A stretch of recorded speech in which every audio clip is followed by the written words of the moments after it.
नमस्कार मेरे प्यारे श्रोताओं, आज मैं आपके लिए एक अनोखी कहानी लेकर आई हूँ जो आपके दिल को छू जाएगी। तो बिना देर किए चलिए कहानी शुरू करते हैं। सुहास नगर का निवासी गंगाधर अपनी नई जिंदगी की नींव रखने की मंशा से एक अन्य प्रांत की ओर कूच कर रहा था। उसकी मुट्ठी में कुल 5 स्वर्ण मुद्राएं थीं, जिनकी सहायता से वह परदेश में कोई छोटा मोटा व्यापार शुरू करने की आस रखता था। संध्या का धुंधलका घिर आया था, परंतु उसके कदमों में कोई ठहराव नहीं था। वह अनवरत अपने मार्ग पर बढ़ता जा रहा था। अचानक उसने सामने से एक साधु को अपनी ओर आते देखा। उसके मन में विचार आया कि यह साधु भी संभवतः किसी दूरस्थ स्थान की यात्रा कर रहा होगा। क्यों न उससे वार्तालाप कर यात्रा के एकाकीपन को दूर किया जाए। ये सोचकर गंगाधर तेजी से साधु महाराज के समीप पहुंचा और श्रद्धापूर्वक प्रणाम किया। साधु ने आशीर्वाद देते हुए कहा, आयुष्मान भव वत्स, कहो कहाँ की ओर प्रस्थान कर रहे हो। गंगाधर ने भारी मन से उत्तर दिया, बाबा मैं विपत्ति का मारा हूँ। जीवन की कठिनाइयों ने मुझे अपने नगर से दूर जाने पर विवश कर दिया है। अब किसी प्रदेश में व्यापार करने की इच्छा है। मेरे पास ये कुछ स्वर्ण मुद्राएं हैं जिनसे मैं नया जीवन आरंभ करने की उम्मीद रखता हूँ। दोनों आगे बढ़ने लगे, परंतु कुछ ही समय में गंगाधर को यात्रा की नीरवता असह्य प्रतीत होने लगी। उसने साधु से कहा, बाबा यह मौन यात्रा को अत्यंत बोझिल बना रहा है। कृपया कोई कहानी सुनाइए जिससे मार्ग भी सुगम हो जाए और मेरे अशांत मन को भी कुछ राहत मिले। साधु हल्का सा मुस्कुराए और बोले, वत्स मैं कहानी तो सुना सकता हूँ, किंतु मेरी कहानियों की एक कीमत होती है। प्रत्येक कथा सुनाने के बदले में एक अशर्फी लूंगा। गंगाधर मन ही मन सोचने लगा, मेरे पास कुल 5 अशर्फियां है। यदि मैं एक अशर्फी देकर कहानी सुन लूं तो क्या यह बुद्धिमानी होगी? किंतु यह साधु कोई साधारण व्यक्ति प्रतीत नहीं होता। संभव है इनकी कथा में कोई ऐसा गूढ़ रहस्य हो जिससे मेरे व्यापार को सफलता प्राप्त हो जाए। यह सोचकर उसने एक अशर्फी साधु को अर्पित कर दी और निवेदन किया, लीजिए बाबा, परंतु मैं आपसे विनम्र प्रार्थना करता हूँ कि जो भी कथा सुनाए वह सत्य हो। साधु ने चलते चलते कहना प्रारंभ किया, सुनो वत्स, जब तुम परदेश में व्यापार करने जाओ, यदि किसी कारणवश व्यापार न कर सको तो निष्क्रिय मत रहना।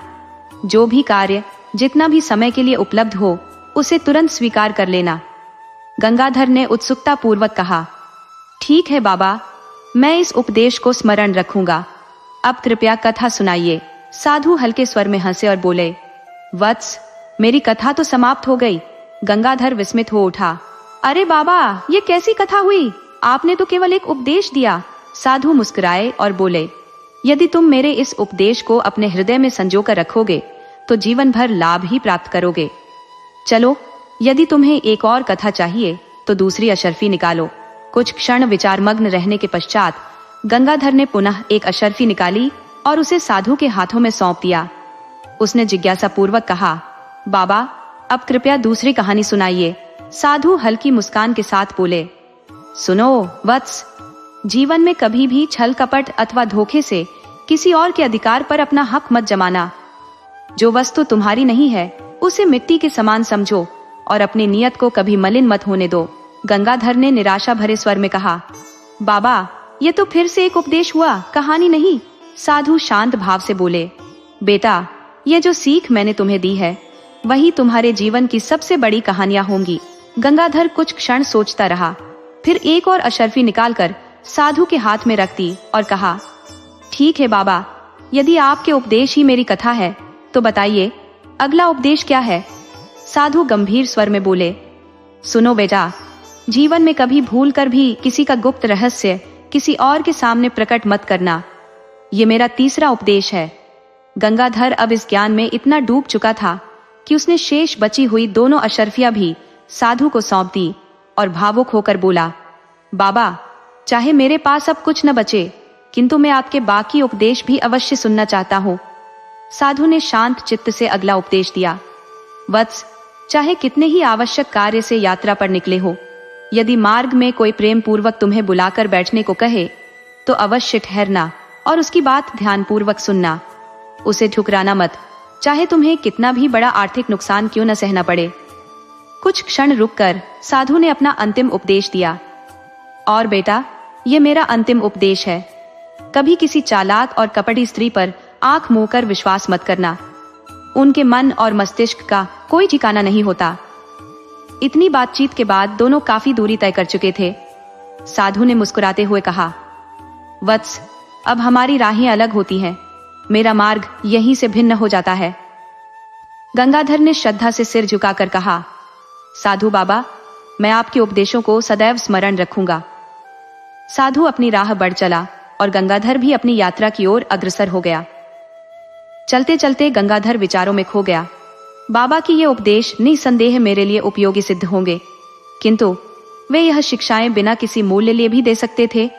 आखिर ज्ञान का मूल्य धन से कैसे आंका जा सकता है?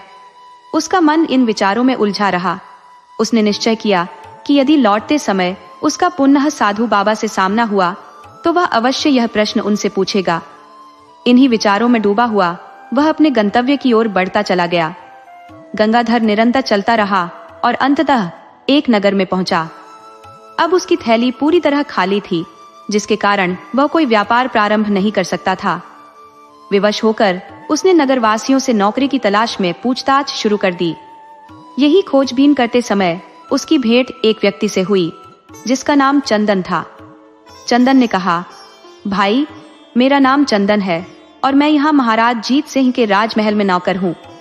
मेरा कार्य घोड़ों की देखभाल करना है, किंतु मैं विक्रमगढ़ का निवासी हूँ और मेरी माँ बहुत बीमार है।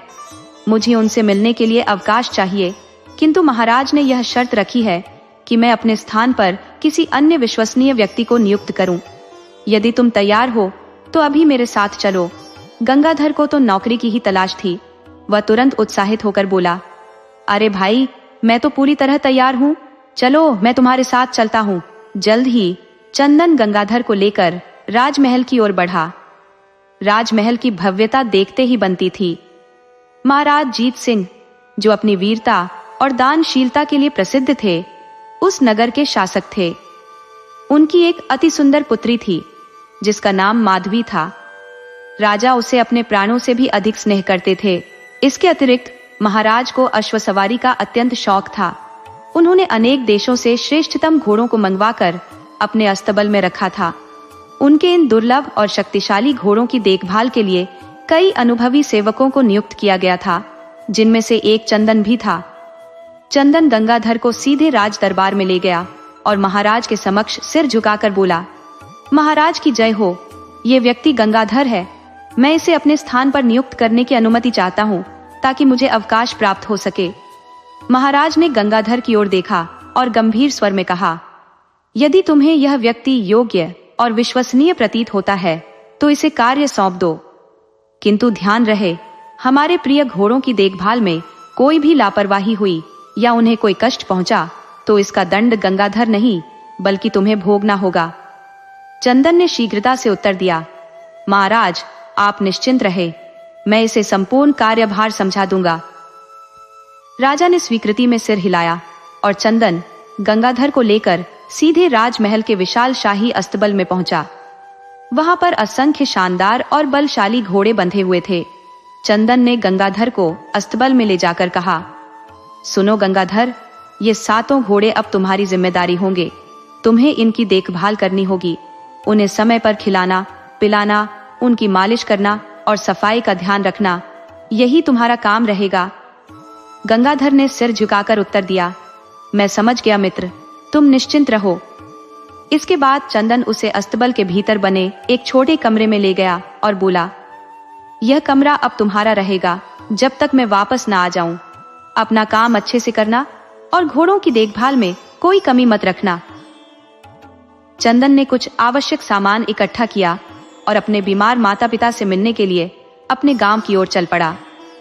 इधर गंगाधर ने पूरी निष्ठा के साथ अपने नए कार्य को अपनाया। हर दिन वह घोड़ों की अच्छे से मालिश करता, फिर उन्हें पास के तालाब में ले जाकर नहलाता और संवारता। स्नान के बाद वह उन्हें अस्तबल में वापस ले जाकर सुरक्षित बांध देता। इसके बाद अन्य सेवकों के साथ मिलकर घोड़ों के लिए चना लेने जाता। प्रत्येक सेवक को प्रतिदिन 20-20 सेर चना दिया जाता था, जिससे घोड़ों को खिलाया जाता था। गंगाधर ने भी अपने हिस्से का चना लिया और उसे पानी में भिगोकर कूटने के बाद सातों घोड़ों के सामने डाल दिया। दिन भर का काम समाप्त कर लेने के बाद उसने सोचा कि कुछ समय के लिए अन्य सेवकों से बातचीत कर ले ताकि उनके साथ मेल जोल बढ़े।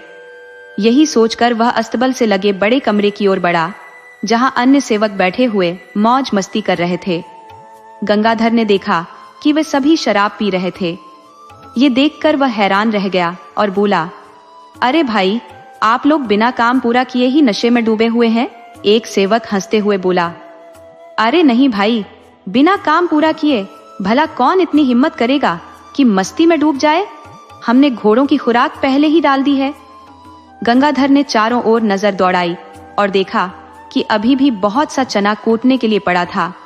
उसने सवाल किया, लेकिन यहाँ तो अभी भी ढेर सारा चना पड़ा है, इसे क्यों नहीं कूटा गया? तभी एक सेवक हंसते हुए बोला, अरे भाई, ये चना कूटने के लिए नहीं रखा गया, बल्कि इसे बाजार में बेचने के लिए बचा लिया गया है। जितना चना घोड़ों को खिलाना था वो तो हम पहले ही दे चुके हैं। गंगाधर कुछ समझ नहीं पाया और उसने आश्चर्य से पूछा, इसका क्या मतलब है? मैं समझा नहीं। दूसरा सेवक हंसते हुए बोला, तुम नए हो ना, इसलिए नहीं जानते। सुनो, हमें रोज 20-20 सेर चना घोड़ों के लिए दिया जाता है, लेकिन हम सिर्फ 5 सेर चना कूट कर उन्हें खिला देते हैं। बाकी 15 सेर चना हम बाजार में बेच देते हैं और जो पैसे मिलते हैं उनसे शराब और दूसरी चीजों का इंतजाम कर लेते हैं। ये सुनकर गंगाधर की आंखें आश्चर्य से फैल गई। वह गुस्से से बोला, लेकिन यह तो महाराज के साथ धोखा है, यह तो बेईमानी है। एक सेवक ने उसकी ओर देखकर हंसते हुए कहा, यार, बेईमानी हो या धोखा, पेट भरने के लिए यह सब करना ही पड़ता है। और हाँ, क्योंकि तुम्हें यहाँ चंदन ने रखा है, इसलिए हमने तुम्हें यह सच्चाई पहले ही बता दी। लेकिन ध्यान रहे, इस बारे में किसी और को कानो कान भी खबर नहीं लगनी चाहिए, वरना तुम्हारी लाश तक का कोई सुराग नहीं मिलेगा। उनकी धमकी भरी बातों को सुनकर गंगाधर चुपचाप अपने कमरे में लौट आया। वह चारपाई पर लेट तो गया, लेकिन उसके मन में तरह तरह के विचार उमड़ने लगे। शायद वे सही कह रहे थे, उसने सोचा। अगर मैं भी इसी तरह बेईमानी करूं तो काफी पैसे बचा सकता हूं, फिर इन पैसों से अपना कोई व्यापार शुरू कर दूंगा। लेकिन तभी जैसे किसी ने कानों में फुसफुसाया हो, उसे साधु बाबा की कही बातें याद आने लगी। बेटा, किसी और के हक पर प्रपंच या कपट से अधिकार मत करना, दूसरे की वस्तु को मिट्टी के समान समझना और उस पर कभी भी बुरी नियत मत रखना। गंगाधर अचानक उठ बैठा, नहीं नहीं, मैं ऐसा नहीं कर सकता। अगले दिन से उसने अपने कर्तव्य को पूरी ईमानदारी और निष्ठा के साथ निभाना शुरू कर दिया। वह घोड़ों की देखभाल में कोई कमी नहीं छोड़ता, नियमित रूप से उन्हें खिलाता, नहलाता, उनकी मालिश करता और हर छोटी बड़ी जरूरत का ध्यान रखता। उसकी इस मेहनत का असर जल्द ही दिखने लगा। एक ही महीने के भीतर गंगाधर के देखरेख में रहने वाले 7 घोड़े अस्तबल के सबसे मजबूत, स्वस्थ और ऊर्जावान घोड़े बन गए। उनकी चमकती हुई त्वचा और ऊंची उठी गर्दन देखकर कोई भी कह सकता था कि वे कितने ताकतवर हो चुके हैं। इधर राजा जीत सिंह को अचानक ध्यान आया कि उन्होंने बहुत दिनों से अपने प्रिय घोड़ों को नहीं देखा। एक दिन उन्होंने अपने मंत्री से कहा, मंत्री जी, काफी समय हो गया, मैंने अपने प्रिय घोड़ों को नहीं देखा। सभी घुड़साल कर्मचारियों को कहो कि कल वे अपने अपने घोड़ों को शाही मैदान में ले आए, मैं खुद निरीक्षण करना चाहता हूँ। राजा का आदेश मिलते ही सभी सेवकों में हलचल मच गई।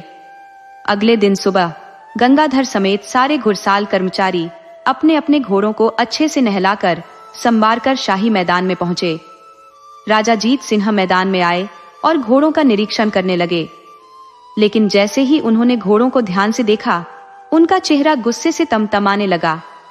उनके सामने घोड़े पहले जैसे ऊर्जावान और ताकतवर नहीं थे, वे सुस्त, मरियल और कमजोर दिख रहे थे। कुछ की हड्डियां भी साफ झलक रही थी। गुस्से से आग बबूला होकर उन्होंने मंत्री से कहा, मंत्री जी, हमारे घोड़े तो कभी इतने कमजोर नहीं थे। ये सभी घोड़े तो पहले स्वस्थ और शक्तिशाली हुआ करते थे, आखिर ये इतने बीमार और कमजोर कैसे हो गए? मंत्री ने चिंतित स्वर में कहा, महाराज, लगता है कि सेवकों ने इनकी देखभाल में लापरवाही बरती है। राजा आगे बढ़ते रहे, लेकिन जैसे ही वे गंगाधर के पास पहुंचे, उनका गुस्सा अचानक हैरानी में बदल गया। गंगाधर द्वारा देखभाल किए गए 7 घोड़े न केवल तंदुरुस्त और मजबूत थे, बल्कि उनकी चमकती हुई त्वचा और ऊंची उठी हुई गर्दन देखकर ही अंदाजा लगाया जा सकता था कि वे कितने ताकतवर हैं। गंगाधर के घोड़ों को देखकर महाराज की आंखों में चमक आ गई। वे मुस्कुराते हुए बोले, शाबाश, यही तो मैं देखना चाहता था। फिर उन्होंने गंगाधर की ओर देखा और गंभीर स्वर में कहा, गंगाधर, कल राजमहल आना, मुझे तुमसे कुछ जरूरी बात करनी है। राजा का आदेश पाकर अगले दिन गंगाधर राजमहल में हाजिर हुआ। महाराज सिंहासन पर विराजमान थे। जैसे ही गंगाधर उनके सामने पहुंचा, राजा ने पूछा, तुम वही गंगाधर हो जिसे चंदन ने अपनी जगह नियुक्त किया था? जी महाराज, मैं ही गंगाधर हूँ, उसने हाथ जोड़कर उत्तर दिया। राजा ने उसकी ओर प्रशंसा भरी नजरों से देखा और बोले, हम तुम्हारी सेवा, निष्ठा और ईमानदारी से बहुत प्रसन्न है, लेकिन एक सवाल हमारे मन में उठ रहा है। बताओ, तुम्हारे घोड़े ही स्वस्थ और बलशाली क्यों हैं, जबकि बाकी घोड़े कमजोर और बीमार क्यों पड़ गए? सभी को समान भोजन दिया जाता है, एक जैसी देखभाल होनी चाहिए, फिर ऐसा भेदभाव क्यों? गंगाधर थोड़ी देर सोचता रहा, फिर उसने कहा, महाराज, इस प्रश्न का उत्तर मैं तभी दूंगा जब बाकी सभी सेवक यहाँ उपस्थित होंगे। राजा ने सेवकों को बुलवाया। कुछ ही देर में सारे कर्मचारी घबराए हुए दरबार में हाजिर हुए। राजा ने कहा, अब गंगाधर, बताओ सच क्या है? गंगाधर ने गहरी सांस ली और बिना डरे सच कह दिया, महाराज, असल में ये सभी खुरसाल कर्मचारी बड़े ही बेईमान और धोखेबाज हैं। आपकी आज्ञा के अनुसार हर घोड़े को प्रतिदिन 20 सेर चना खिलाया जाना चाहिए, लेकिन ये लोग केवल 5 सेर चना ही घोड़ों को खिलाते हैं और बाकी का चना बाजार में बेच देते हैं। ये सुनकर महाराज का चेहरा क्रोध से लाल हो गया। वे गरजते हुए बोले, क्यों धोखेबाजो, नम का हरामो, क्या यह सच है? जवाब दो, वरना अभी के अभी तुम्हारी गर्दनें धड़ से अलग कर दी जाएंगी। सभी सेवक भय से कांपने लगे। वे घुटनों के बल गिर पड़े और कांपती आवाज में बोले, क्षमा करें महाराज, हमसे बहुत बड़ी भूल हो गई, कृपा कर हमें एक अवसर और दे। हम वचन देते हैं कि अब दोबारा ऐसी गलती नहीं होगी। गंगाधर ने आगे बढ़कर राजा से कहा, महाराज, मेरी भी आपसे प्रार्थना है कि इस बार इन्हें क्षमा कर दे। महाराज ने गंगाधर की निष्ठा और ईमानदारी से प्रभावित होकर बाकी सेवकों को इस बार के लिए क्षमा कर दिया। उन्होंने गंभीर स्वर में कहा, आज से तुम सबका प्रमुख निरीक्षक गंगाधर होगा। उसका कार्य होगा कि वह तुम्हारी हर गतिविधि पर नजर रखे। यदि भविष्य में किसी ने मुट्ठी भर चना भी गायब किया तो मैं उसे जीवन भर के लिए कारागार में डाल दूंगा। इसके बाद राजा ने अपने हाथ से एक चमचमाती हीरे की अंगूठी निकाली और गंगाधर को देते हुए बोले, ये अंगूठी मैं तुम्हें पुरस्कार स्वरूप दे रहा हूँ। इसे दिखाकर तुम बिना किसी रोक टोक के राजमहल में आ सकते हो और मुझसे कभी भी मिल सकते हो। गंगाधर ने विनम्रता से सिर झुकाया और कहा, महाराज, मैं आपका हृदय से आभार प्रकट करता हूँ। राजमहल से बाहर आते ही बाकी सेवक गंगाधर के पास आए। गंगाधर ने कठोर स्वर में कहा, इस बार मैंने तुम सबको बचा लिया, लेकिन अगर दोबारा कोई गड़बड़ी हुई तो सजा निश्चित होगी।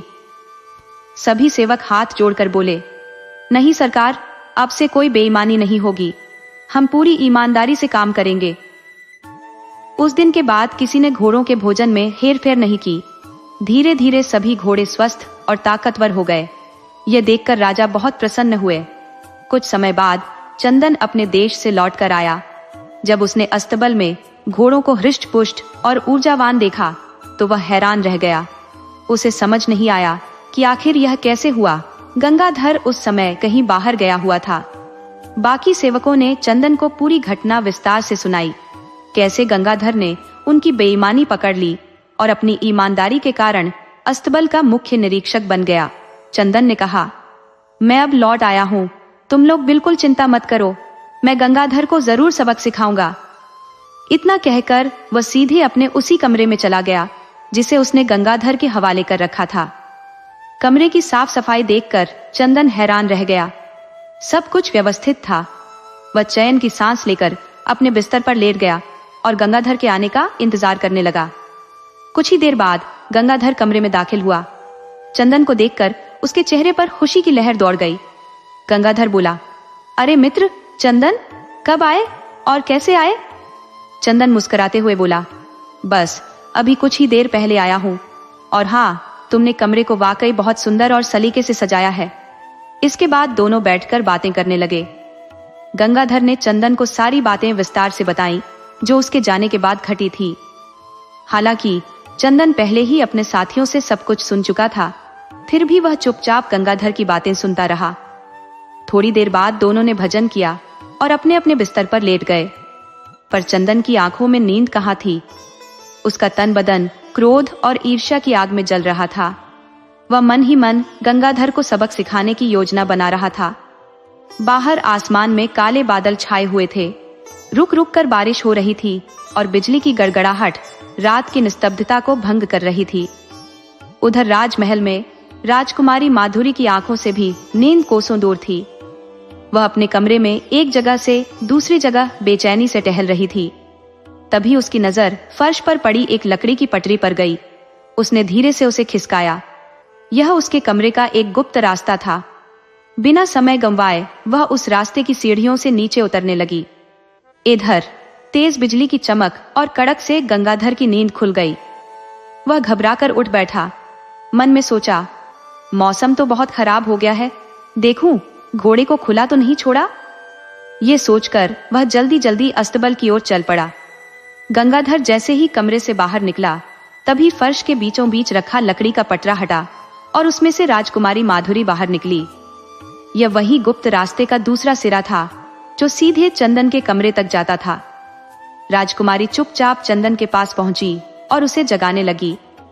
चंदन चौंक कर उठ बैठा और घबराए हुए स्वर में बोला, राजकुमारी, तुम जल्दी वापस महल लौट जाओ, यहाँ गंगाधर भी है। चंदन ने घबराते हुए कहा, मगर जैसे ही उसने नजर घुमाई, देखा कि गंगाधर वहां नहीं था। चौंकते हुए बोला, अरे ये गंगाधर कहाँ चला गया, अभी तो यही था। चंदन की उलझन देख राजकुमारी भी चुप हो गई। तभी चंदन ने राजकुमारी को धीरे धीरे सब कुछ बता दिया। गंगाधर के बारे में, उसके शक और चालाकी के बारे में। असल में चंदन और राजकुमारी के बीच प्रेम संबंध चल रहा था, जिसकी भनक किसी को नहीं थी। राजकुमारी ने चंदन की ओर देखकर नरमी और दृढ़ता से कहा, चिंता मत करो चंदन, मेरे रहते तुम्हें कोई भी नुकसान नहीं पहुंचा सकता। देखना, कल सुबह गंगाधर को मैं ऐसा मजा चखाऊंगी कि वो याद रखेगा। उधर गंगाधर जब अपने घोड़े की देखभाल कर लौटा, तो उसने कमरे के भीतर से आती हल्की हल्की फुसफुसाहटें सुनी। वह चौंक गया। इतनी रात को चंदन किससे बातें कर रहा है? दरवाजा बंद था, तो वह दबे पांव खिड़की की ओर बढ़ा और अंदर झांकने लगा। खिड़की से झांकते ही वह सन्न रह गया। उसकी आंखों के सामने राजकुमारी माधुरी चंदन के साथ बैठी थी। गंगाधर मन ही मन बोला, हे भगवान, ये क्या देख रहा हूँ? राजकुमारी और चंदन, मुझे तुरंत महाराज को यह बात बता देनी चाहिए। वह तेजी से महल की ओर बढ़ने ही वाला था कि तभी उसे साधु बाबा की तीसरी सीख याद आ गई। बेटा गंगाधर, जीवन में कभी किसी का गुप्त भेद मत खोलना, वरना खुद ही संकट में पड़ जाएगा। ये याद आते ही उसके कदम रुक गए। उसने सोचा, अगर महाराज को बताया तो बड़ा हंगामा होगा। इसलिए वह वापस जाकर कमरे के बाहर ही छिप गया और राजकुमारी के बाहर निकलने का इंतजार करने लगा। उधर कमरे में चंदन ने राजकुमारी से कहा, राजकुमारी, अब बहुत देर हो गई है, गंगाधर कभी भी लौट सकता है। अच्छा होगा तुम महल लौट जाओ। राजकुमारी जो गुप्त रास्ते से आई थी, उसी रास्ते से धीरे धीरे लौट गई। चंदन ने फिर दरवाजे की सांकड़ ठीक की और चुपचाप बिस्तर पर जा लेटा, जैसे कुछ हुआ ही न हो। उधर गंगाधर जो बाहर खड़ा सब देख सुन रहा था, उसने बहुत देर तक इंतजार किया। जब राजकुमारी बाहर नहीं निकली तो उसने फिर से झांका, लेकिन अब राजकुमारी नहीं थी, सिर्फ चंदन आराम से लेटा हुआ था। गंगाधर हैरान रह गया, ये सब क्या था? क्या मैंने कुछ गलत देखा? थोड़ी देर सोचने के बाद उसने धीरे से दरवाजा खोला। अरे ये तो खुला है, वह बड़बड़ाया। लेकिन कुछ समझ न आने पर वह भी जाकर अपनी चारपाई पर लेट गया। इस कमरे में जरूर कोई गुप्त रास्ता है, गंगाधर मन ही मन सोचने लगा। इसी रास्ते से राजकुमारी आई और चली भी गई। कोई बात नहीं, कल सुबह चंदन की गैरहाजिरी में मैं इस रहस्य का पता जरूर लगाऊंगा। उधर राजकुमारी माधुरी भी गुप्त मार्ग से होते हुए अपने कक्ष में वापस लौट आई। कमरे में पहुंचते ही उसने जल्दी से दरवाजा बंद किया और फिर अचानक जोर जोर से चिल्लाने लगी, बचाओ बचाओ। राजकुमारी की चीखें सुनकर राजा जीत सिंह की नींद टूट गई। वे घबराते हुए दौड़ पड़े और राजकुमारी के कमरे के बाहर पहुंचकर जोर से दरवाजा धक्का देकर खोल दिया। क्या हुआ बेटी, क्यों चिल्ला रही हो? सब ठीक तो है? राजा ने राजकुमारी के पास जाकर जावलू भरे स्वर में पूछा। राजकुमारी फूट फूट कर रोने लगी और बोली, पिताजी, आपके अस्तबल का मुख्य निरीक्षक वही गंगाधर अभी अभी मेरे कमरे में घुस आया था। वह मेरी आबरू पर हाथ डालना चाहता था। जब मैंने जोर से चीख मारी तो वह खिड़की से कूदकर भाग गया। राजा यह सुनकर गुस्से से तमतमा उठे। क्या इतनी हिम्मत, महल के भीतर घुस आया? मैं अभी सैनिकों को भेजता हूँ, उसका पता लगवाता हूँ। राजकुमारी ने तुरंत कहा। पिताजी, सैनिकों को भेजना व्यर्थ होगा। मुझे पूरा विश्वास है कि वह महल में आपकी दी हुई अंगूठी दिखाकर ही आया था। राजा की आंखों में अब क्रोध की ज्वाला जलने लगी। गंगाधर, अब तुझे कठोर दंड मिलेगा, राजकुमारी ने आंखें पोंछते हुए कहा। पिताजी, अब की बार कठोर दंड से कम कुछ मत करना। कल सुबह तक उसका सिर मेरे कदमों में चाहिए, नहीं तो मैं भजन नहीं करूंगी। राजा ने गुस्से में कहा। ठीक है बेटी, जैसा तुम चाहो, तुम्हारी इच्छा पूरी होगी। राजकुमारी के होठों पर अब एक रहस्यमय मुस्कान थी। मन ही मन सोचने लगी, आहा, मेरी चाल कामयाब हो गई। अब मेरे और चंदन के बीच कोई भी नहीं रहेगा। यह सोचकर वह इत्मीनान से अपने बिस्तर पर लेट गई और चैन की नींद सोने लगी। राजा जीत सिंह अपने शयन कक्ष में पहुंचे, मगर नींद तो जैसे उनकी आंखों से कोसों दूर भाग चुकी थी। बिस्तर पर बैठकर वे गहरी सोच में डूब गए। मन में बार बार यही विचार उठ रहा था, कल सुबह दरबार में गंगाधर को बुलवाकर उसे मृत्यु दंड दे दूंगा, यही ठीक रहेगा। पर तभी उनके मन में एक और विचार कौन था। लेकिन जब दरबार में सारे मंत्री और दरबारी मुझसे गंगाधर की मौत का कारण पूछेंगे, तब क्या जवाब दूंगा? क्या कहूंगा उनसे? तब मेरी ही बदनामी होगी। लोग मेरे सामने भले कुछ न बोले, पर पीठ पीछे मेरी हंसी उड़ाएंगे। कहेंगे कि एक मामूली आदमी ने राजा की बेटी की इज्जत पर हाथ डालने की कोशिश की और राजा कुछ न कर सका। यही सोचते सोचते राजा के माथे पर बल पड़ गए। फिर अचानक उनके मन में एक उपाय आया। क्यों न गंगाधर को चुपचाप मरवा दिया जाए, किसी को कानो कान खबर भी नहीं होगी और काम भी हो जाएगा। सांप भी मर जाएगा और लाठी भी नहीं टूटेगी। फिर उनके मन में बस एक ही नाम गूंजा, कासिम कसाई। हाँ, ये काम वही कर सकता है। यही सोचते सोचते राजा की आंखें मूंद गईं। सुबह होते ही राजा नगर की ओर चल पड़े। रास्ते में सोच रहे थे कि कासिम कसाई से मिलकर बात करेंगे। संयोग ऐसा कि कासिम रास्ते में ही मिलता है। राजा ने उसकी तरफ देख कहा, कासिम, मुझे तुमसे अकेले में एक जरूरी बात करनी है। कासिम राजा को देखकर घबरा गया, लेकिन सिर झुकाकर बोला, जो हुक्म सरकार। दोनों एक सुनसान जगह पहुंचे। राजा ने गहरी आवाज में कहा, कासिम, तुम्हें एक आदमी का सिर कलम करना है, लेकिन ध्यान रहे, इस बात की खबर किसी को भी नहीं लगनी चाहिए। कासिम हकपका गया। महाराज, आप क्या कह रहे हैं? राजा ने आंखें तरेरते हुए कहा, जो सुना वही सच है। कुछ देर में मैं एक आदमी को तुम्हारे कसाईखाने भेजूंगा। तुम उसे दुकान के भीतर बुलाकर चुपचाप उसका सिर काट देना। फिर थोड़ी देर बाद एक दूसरा आदमी आएगा, उसे वो सिर कपड़े में लपेट कर दे देना और धड़ को चुपचाप समुद्र में फेंक देना। समझे? कासिम ने डरते डरते कहा। लेकिन हुजूर, राजा ने बात काटते हुए कहा, लेकिन कुछ नहीं, जैसा कहा है वैसा ही करना होगा। इसके बदले तुम जो भी इनाम मांगोगे मिलेगा। अगर नहीं किया तो जान से हाथ धो बैठोगे। डरने की जरूरत नहीं, ये बात हमेशा मेरे सीने में दफन रहेगी। अब जाकर अपने कसाईखाने में इंतजार करो। कासिम सिर झुकाकर चला गया। इधर राजमहल में पहुंचकर राजा जीत सिंह ने सिपाही को हुक्म दिया, गंगाधर को तुरंत हमारे सामने पेश किया जाए। कुछ ही देर में गंगाधर राजा के सामने हाथ जोड़कर खड़ा था। राजा ने गंगाधर को सामने बुलाकर कहा, गंगाधर, मैं तुमसे एक बहुत खास काम लेना चाहता हूँ और मुझे पूरा भरोसा है कि इसे सिर्फ तुम ही निभा सकते हो। गंगाधर ने सिर झुकाकर कहा, आदेश कीजिए महाराज, आपके लिए मैं कुछ भी कर सकता हूँ। राजा मुस्कुराए, बस यही भरोसा था मुझे तुम पर। देखो, अभी इसी वक्त कासिम कसाई के कसाईखाने जाओ और उसे कहना कि मैंने तुम्हें भेजा है। वह जो भी चीज तुम्हें दे उसे सीधे मेरे पास ले आना, लेकिन याद रहे, इस बात की भनक भी किसी और को नहीं लगनी चाहिए। गंगाधर ने हाथ जोड़ते हुए कहा, आप निश्चिंत रहे महाराज, आपका हुक्म सिर आंखों पर। इतना कहकर गंगाधर चल पड़ा, परंतु उसके मन में संशय की लहरें उठने लगी। आखिर महाराज का कासिम कसाई से क्या काम हो सकता है? फिर खुद को समझाते हुए बोला, मुझे इन सब बातों में नहीं पड़ना चाहिए, बस अपना काम पूरा करना चाहिए। वह कसाई खाने की ओर बढ़ ही रहा था कि रास्ते में एक पीपल के पेड़ के नीचे कुछ साधु दिखाई दिए। वे आपस में धर्म पर गहरी चर्चा कर रहे थे। गंगाधर उनकी बातों में खो सा गया और वहीं खड़ा हो गया। तभी एक साधु ने मुस्कुराकर कहा, बच्चा यूं क्यों खड़ा है, बैठ जा हमारे पास, कुछ देर धर्म चर्चा का आनंद ले।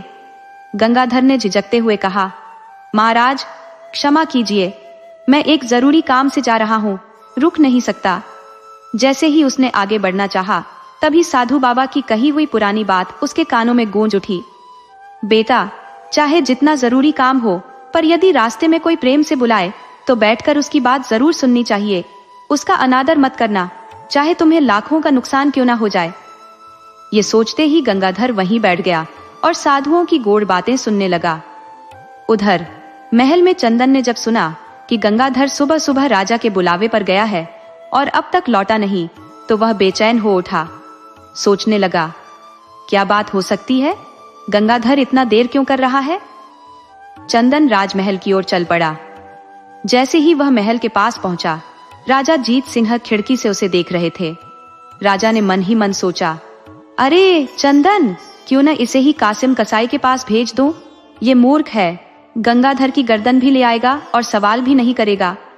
राजा ने तुरंत एक सैनिक को भेजा, चंदन को बुलाकर लाओ। कुछ ही देर में चंदन राजा के सामने हाजिर हुआ। आदेश कीजिए महाराज, कैसे याद किया? राजा ने गंभीर स्वर में कहा, चंदन अभी इसी समय कासिम कसाई के पास जाओ और कहना कि मैंने तुम्हें भेजा है। वह जो भी चीज तुम्हें दे उसे मेरे पास ला देना। ध्यान रहे, न तो उस चीज को खोलना, न ही कोई गुस्ताखी करना। चंदन ने सिर झुकाया, जो आज्ञा महाराज। राजा ने सिर हिलाया और चंदन तुरंत चल पड़ा कासिम कसाई की ओर। इधर गंगाधर अब भी साधुओं के बीच बैठा धर्म की बातें सुन रहा था। कसाई खाने में पहुंचते ही चंदन ने कासिम कसाई से कहा, महाराज ने मुझे भेजा है, उन्होंने कोई चीज मंगवाई है। कासिम कसाई ने गंभीरता से कहा, ठीक है, तुम अंदर चलो, मैं अभी आता हूं। चंदन को तनिक भी भनक नहीं थी कि कासिम ने उसे भीतर क्यों बुलाया। चुपचाप कमरे के अंदर चला गया। कासिम ने दरवाजा बंद कर लिया, फिर बोला, देखो तुम्हारे पीछे जो अलमारी है उसमें एक पोटली रखी है, उसे उठा लो। जैसे ही चंदन ने अलमारी की तरफ मुड़कर देखा, तभी कासिम ने बिजली की फुर्ती से तलवार निकाली और एक ही वार में उसका सिर धड़ से अलग कर दिया। जल्दी जल्दी उस कटे सिर को एक पोटली में लपेटा, धड़ को तहखाने में छिपाया और फिर अपने हाथ मुंह धोकर दुकान पर आ बैठा, मानो कुछ हुआ ही ना हो। अब वह दूसरे आदमी के आने की प्रतीक्षा करने लगा।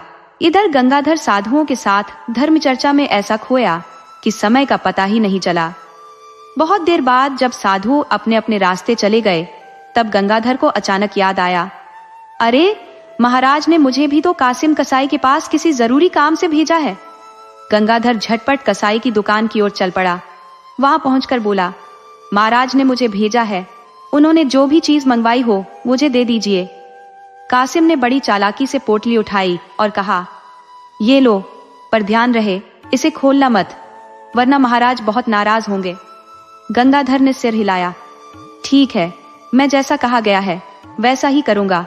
यह वही पोटली थी जिसमें चंदन का सिर बंद था। गंगाधर उसे लेकर सीधा राजमहल पहुंचा। राजा जीत सिंह और उनकी पुत्री माधवी सभा में ही मौजूद थे। गंगाधर को जीवित देखकर दोनों चौंक पड़े। राजा घबराकर बोले, अरे गंगाधर, तुम यहाँ कैसे? गंगाधर ने सरल भाव से कहा, महाराज आप इतने आश्चर्यचकित क्यों हैं? आपने ही तो मुझे काम से भेजा था, मैं वही काम पूरा करके लौट आया हूँ। हाँ, थोड़ा देर जरूर हो गई, उसके लिए क्षमा चाहता हूँ। राजा के चेहरे पर हवाइयां उड़ने लगी। गंगाधर बोला, महाराज देखिए, ये वही पोटली है, खोलकर दिखा दूं? राजा और माधवी दोनों सकते में थे। गंगाधर ने जैसे ही पोटली खोली, वहां उपस्थित सभी के होश उड़ गए। उसमें चंदन का कटा सिर था। गंगाधर भी हक्का बक्का रह गया। हे भगवान, ये तो चंदन का सिर है, ये क्या हो गया? राजा के माथे पर पसीना छलक आया। सोचने लगे, तो इसका मतलब चंदन गंगाधर से पहले ही कासिम के पास पहुंच गया और कसाई ने उसी का सिर काट लिया। गंगाधर व्याकुल हो उठा। महाराज, कृपया बताइए, ये सब क्या है? क्या मैं जान सकता हूँ? इतने में राजकुमारी माधवी चंदन का कटा सिर देख बिलख पड़ी। चंदन, ओ मेरे प्रिय, तुम मुझे छोड़कर क्यों चले गए? मुझे क्या पता था कि मेरी ही वजह से तुम्हारी जान चली जाएगी। राजा की आंखें लाल हो उठी। पुत्री की बात सुनते ही क्रोध से तमतमाकर बोले, ये क्या बक रही हो माधवी? राजा ने आवेश में तलवार म्यान से निकाल ली। राजा ने गुस्से में कांपती आवाज में कहा, माधुरी, सच सच बताओ, ये सब क्या चाल थी? क्यों तुम गंगाधर को मरवाना चाहती थी? अगर तुमने सच नहीं बताया तो मैं स्वयं अपने हाथों से तुम्हारा सिर धड़ से अलग कर दूंगा। राजकुमारी माधुरी सिहर उठी। उसके चेहरे पर गहरी पीड़ा छा गई। आंसुओं की धार बहाते हुए उसने अपने पिता को पूरी सच्चाई बता दी। सब कुछ सुनकर राजा की आंखों के सामने अंधेरा छा गया। वे कांपते स्वर में बोले, हे भगवान, मैं ये क्या करने जा रहा था? एक निर्दोष की हत्या करवाने वाला था। मुझे क्षमा करना प्रभु। इसी बीच न जाने कहां से राजकुमारी माधुरी ने एक खंजर निकाला और अपने पेट में घोंप लिया। पूरा महल सन्न रह गया। मृत्यु से पहले अंतिम सांसें लेते हुए वह बोली, पिताजी, मुझे माफ कर दीजिए। मैंने आपको धोखा दिया। गंगाधर की जान लेनी चाहिए, पर भगवान ने मुझे मेरे कर्म की सजा दे दी। गंगाधर, मुझे क्षमा करना। मैं अपने प्रेम में अंधी हो गई थी। इतना कहते ही राजकुमारी की आंखें सदा के लिए मूंद गईं। सारा महल शोक में डूब गया। अगले दिन माधुरी और चंदन का अंतिम संस्कार पूरे विधि विधान से कर दिया गया। फिर राज दरबार में राजा जीत सिंह स्वयं अपने अपराध को स्वीकार करते हुए बोले, मुझे ज्ञात है आप सब मुझे अपराधी समझते हैं, लेकिन मैं जानता हूँ मैं अब इस गद्दी पर बैठने योग्य नहीं हूँ। इसीलिए मैं आज से गद्दी गंगाधर को सौंपता हूँ और संन्यास लेकर महल छोड़ दूंगा। दरबार में सन्नाटा छा गया। दरबारी पहले तो राजा के इस निर्णय का विरोध करने लगे, लेकिन जब राजा ने दृढ़ता से अपना निर्णय दोहराया तो सभी को झुकना पड़ा। गंगाधर का धूमधाम से राज्याभिषेक कर दिया गया। अब गंगाधर उस राज्य का नया राजा बन चुका था। उसने बड़ी निष्ठा और न्यायप्रियता से राज्य चलाना शुरू कर दिया। एक दिन गंगाधर सोचने लगा, उन साधु बाबा के उपदेश ही थे जिनकी वजह से आज मैं यहाँ तक पहुंचा। मुझे उनसे फिर मिलना चाहिए। अगले ही दिन भोर होते ही गंगाधर साधु बाबा के पास जा पहुंचा। नम्रता पूर्वक प्रणाम कर बोला, साधु बाबा, एक बात पूछनी है। साधु बाबा ने मुस्कुराकर कहा, पूछो बेटा। गंगाधर ने सारा किस्सा सुना दिया। फिर पूछा, साधु बाबा, आपने मुझे हर उपदेश के बदले एक एक स्वर्ण मुद्रा क्यों ली थी? आप तो मुफ्त में भी ज्ञान दे सकते थे। साधु बाबा गंभीरता से मुस्कुराए और बोले, बेटा, अगर मैं वो बातें तुम्हें यूं ही मुफ्त में बता देता तो तुम उन्हें कभी याद न रखते। जो चीज आसानी से मिलती है उसकी कोई कदर नहीं करता। इसीलिए मैंने तुमसे स्वर्ण मुद्रा ली, ताकि तुम उन बातों को जीवन भर न भूलो। फिर साधु बाबा ने अपनी झोली से वे 5 स्वर्ण मुद्राएं निकाली और गंगाधर को देते हुए कहा, ये मुद्राएं आज भी मेरे पास सुरक्षित हैं। लो, अब इन्हें मेरी ओर से गरीबों में दान कर देना। भगवान तुम्हारा भला करे। गंगाधर ने साधु बाबा के चरण छुए, आशीर्वाद लिया और राजमहल लौट आया। इसके बाद गंगाधर ने बड़े ही न्याय, दया और बुद्धिमानी से राज्य संभालना शुरू किया। प्रजा सुखी थी, राज्य में शांति थी और गंगाधर की कीर्ति दूर दूर तक फैल गई।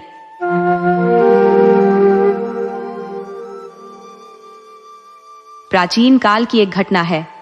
आचार्य विद्याव्रत नामक एक अत्यंत प्रतिष्ठित और विद्वान ब्राह्मण थे। आचार्य का अधिकांश समय गहन अध्ययन और लेखन में व्यतीत होता था। उन्होंने अनेकों पुस्तकों और ग्रंथों की रचना की थी, लेकिन निरंतर कार्य व्यस्तताओं के चलते वे अपने पुत्र की ओर बिल्कुल ध्यान नहीं दे पाते थे। एक दिन उनकी पत्नी ने उनसे कहा, क्या आपको अपने इकलौते पुत्र से कोई लगाव नहीं है? इस पर आचार्य ने उत्तर दिया, मुझे मोह ममता के लिए समय कहाँ है। आचार्य विद्याव्रत प्रायः विद्वानों से घिरे रहते थे और राजा के दरबार में भी उनका बहुत मान सम्मान था।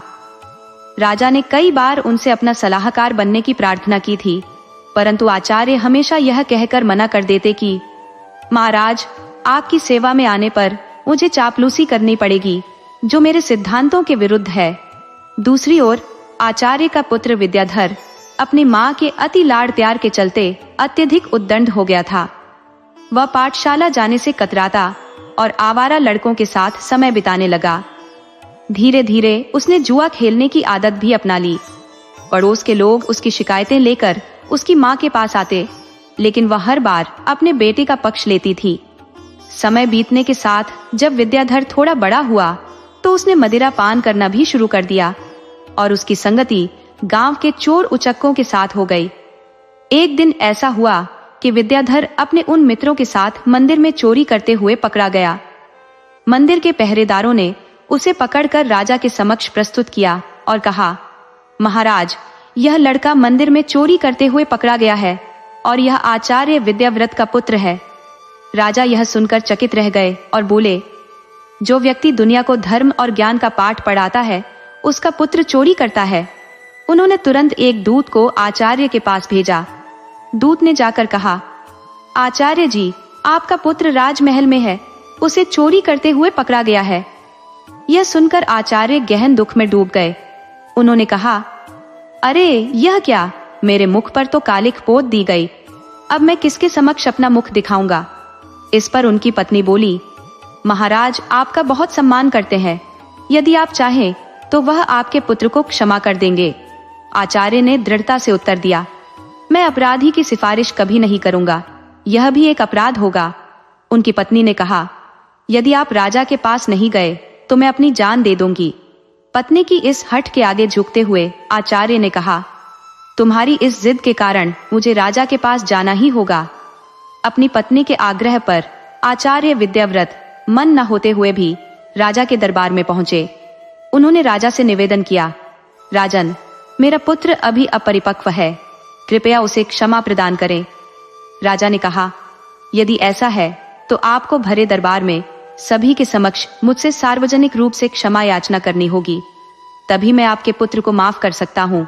आचार्य ने सिर झुकाकर उत्तर दिया, ठीक है राजन, मैं आपके सामने अपने पुत्र के लिए क्षमा याचना करता हूँ।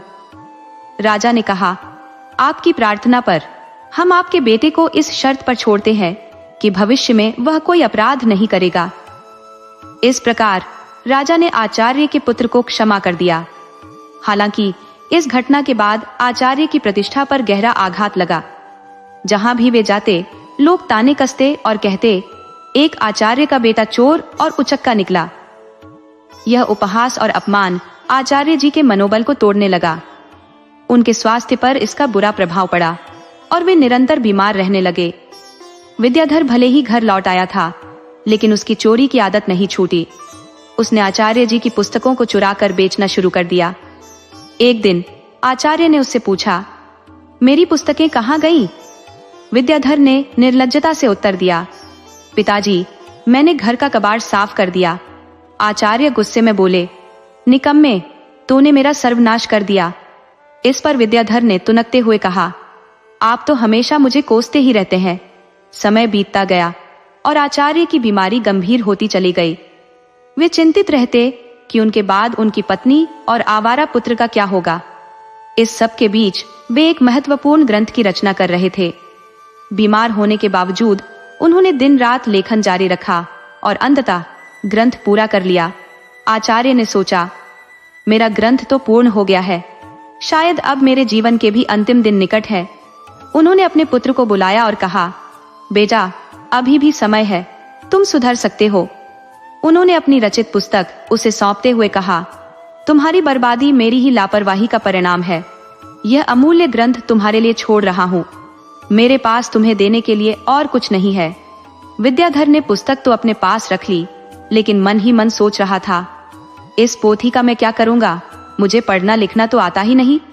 अगर पिताजी इसके बदले कुछ पैसे देते तो बात समझ में आती। अगली सुबह आचार्य विद्याव्रत का निधन हो गया। उनके स्वर्गवास के साथ ही उनके परिवार पर जैसे विपत्तियों का पहाड़ टूट पड़ा। हालांकि विद्याधर को इन दुखद घटनाओं से कोई फर्क नहीं पड़ा। वह तो अपने पिता के सामान में धन की खोज में जुट गया। पिताजी ने मेरे लिए कुछ भी नहीं छोड़ा, उसने हताश होकर कहा। कुछ समय बाद माँ और पुत्र पर भोजन तक का संकट मंडराने लगा। एक दिन माँ ने व्याकुल होकर कहा, बेटा कुछ काम करो, नहीं तो हम भूख से मर जाएंगे। विद्याधर ने निराशा में उत्तर दिया, माँ मैं अनपढ़ और बदनाम हूँ, कोई मुझे काम पर नहीं रखता। माँ ने सोचते हुए कहा, क्यों न मैं राजा से मदद मांगने जाऊं। राजा तुम्हारे पिता का बहुत आदर करते थे, वे अवश्य सहायता करेंगे। ये सोचकर वह राज दरबार पहुंची और दीनता से प्रार्थना की, महाराज हम भूखों मर रहे हैं, कृपया हमारी सहायता करें। राजा ने कठोरता से कहा, तुम्हारा पुत्र अब कमा सकने योग्य है, मैं तुम्हारी कोई मदद नहीं कर सकता। ये सुनकर माँ निराश होकर घर लौट आई। घर लौटने पर विद्याधर ने अपनी माँ को वह पोथी दिखाते हुए पूछा, माँ पिताजी ने यह पोथी मेरे लिए क्यों छोड़ी? माँ ने उत्तर दिया, बेटा ये तुम्हारे पिता के ज्ञान की आखिरी निशानी है, इसे संभाल कर रखो। विद्याधर ने पोथी को पढ़ने की कोशिश की, लेकिन वह उसके लिए किसी पहेली के समान थी। आखिरकार वह अपने पड़ोसी सुखी चाचा के पास गया और बोला, सुखी चाचा आप तो पढ़े लिखे हैं, कृपया यह पोथी पढ़कर बताइए कि इसमें क्या लिखा है। सुखी चाचा ने पोथी को पलटते हुए कहा, बेटा इसमें कठिन श्लोक लिखे हैं, इनका अर्थ तो कोई महापंडित ही समझा सकता है। निराश विद्याधर वापस लौट आया। उसने कई स्थानों पर नौकरी खोजने की कोशिश की, लेकिन उसकी खराब छवि के कारण उसे हर जगह अपमानित करके भगा दिया गया। उसकी माँ भूख और बीमारी से कमजोर होती जा रही थी। माँ की असहायता और भूख से व्याकुल होकर विद्याधर भोजन का प्रबंध करने के लिए घर से निकला। चलते चलते उसकी दृष्टि एक बगीचे पर पड़ी जिसमें फल लगे हुए थे। उसने कुछ फल तोड़ने का प्रयास किया, लेकिन तभी बगीचे का पहरेदार आ धमका। संयोग से वह बगीचा महाराज का था। पहरेदार ने विद्याधर को पकड़कर राजा के सामने प्रस्तुत कर दिया और कहा, महाराज ये आपके बगीचे से फल चुरा रहा था। राजा ने क्रोध में कहा, तुम्हारी आंखें अब तक नहीं खुली, तुमने फिर चोरी की। विद्याधर गिड़गिड़ाया, महाराज मैं कई दिनों से भूखा हूं। राजा ने गरजते हुए कहा, चुप रहो, यदि तुम आचार्य के पुत्र न होते तो तुम्हें सूली पर चढ़ा देता। तुम्हारी सजा यही है कि अभी और इसी क्षण मेरा राज्य छोड़ दो। राज्य त्यागने की सजा पाकर बेचारा विद्याधर जब अपने घर लौटा तो उसकी माँ के देहांत का दुखद समाचार उसे मिला। शोकाकुल हृदय से उसने अपनी माँ का अंतिम संस्कार संपन्न किया और राज्य छोड़ने का निश्चय कर लिया। पिता द्वारा दी गई पोथी को एक थैले में सहेजकर वह अपने भविष्य की अनिश्चित यात्रा पर निकल पड़ा। भटकते भटकते वह एक घने जंगल में जा पहुंचा। यह सोचते हुए कि अब फूल और फलों से अपना निर्वाह करूंगा, वह एक विशाल वृक्ष के नीचे बैठ गया। उसने अपने पिता की दी हुई पोथी को खोलकर फिर से पढ़ने का प्रयास किया, मानो उसमें अपने दुखों का समाधान ढूंढ रहा हो। बेचैनी से वह पन्ने पलटता रहा, सोचता कि शायद इस ग्रंथ में उसकी समस्याओं का हल छिपा हो। पिता ने इसे अमूल्य बताया था, पर वह उसे पढ़ने में असमर्थ था।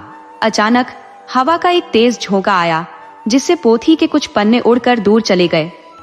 विद्याधर ने उन्हें पकड़ने की कोशिश की, परंतु सफल नहीं हुआ। निराश होकर वह सोचने लगा कि पता नहीं कितने पन्ने खो गए हैं। अंततः उसने पोथी को बंद किया और थककर एक वृक्ष के नीचे आराम करने के लिए लेट गया। उसी जंगल में एक युवराज शिकार की खोज में भ्रमण कर रहा था। हवा के साथ उड़ता हुआ पोथी का एक पन्ना उसके हाथ लगा।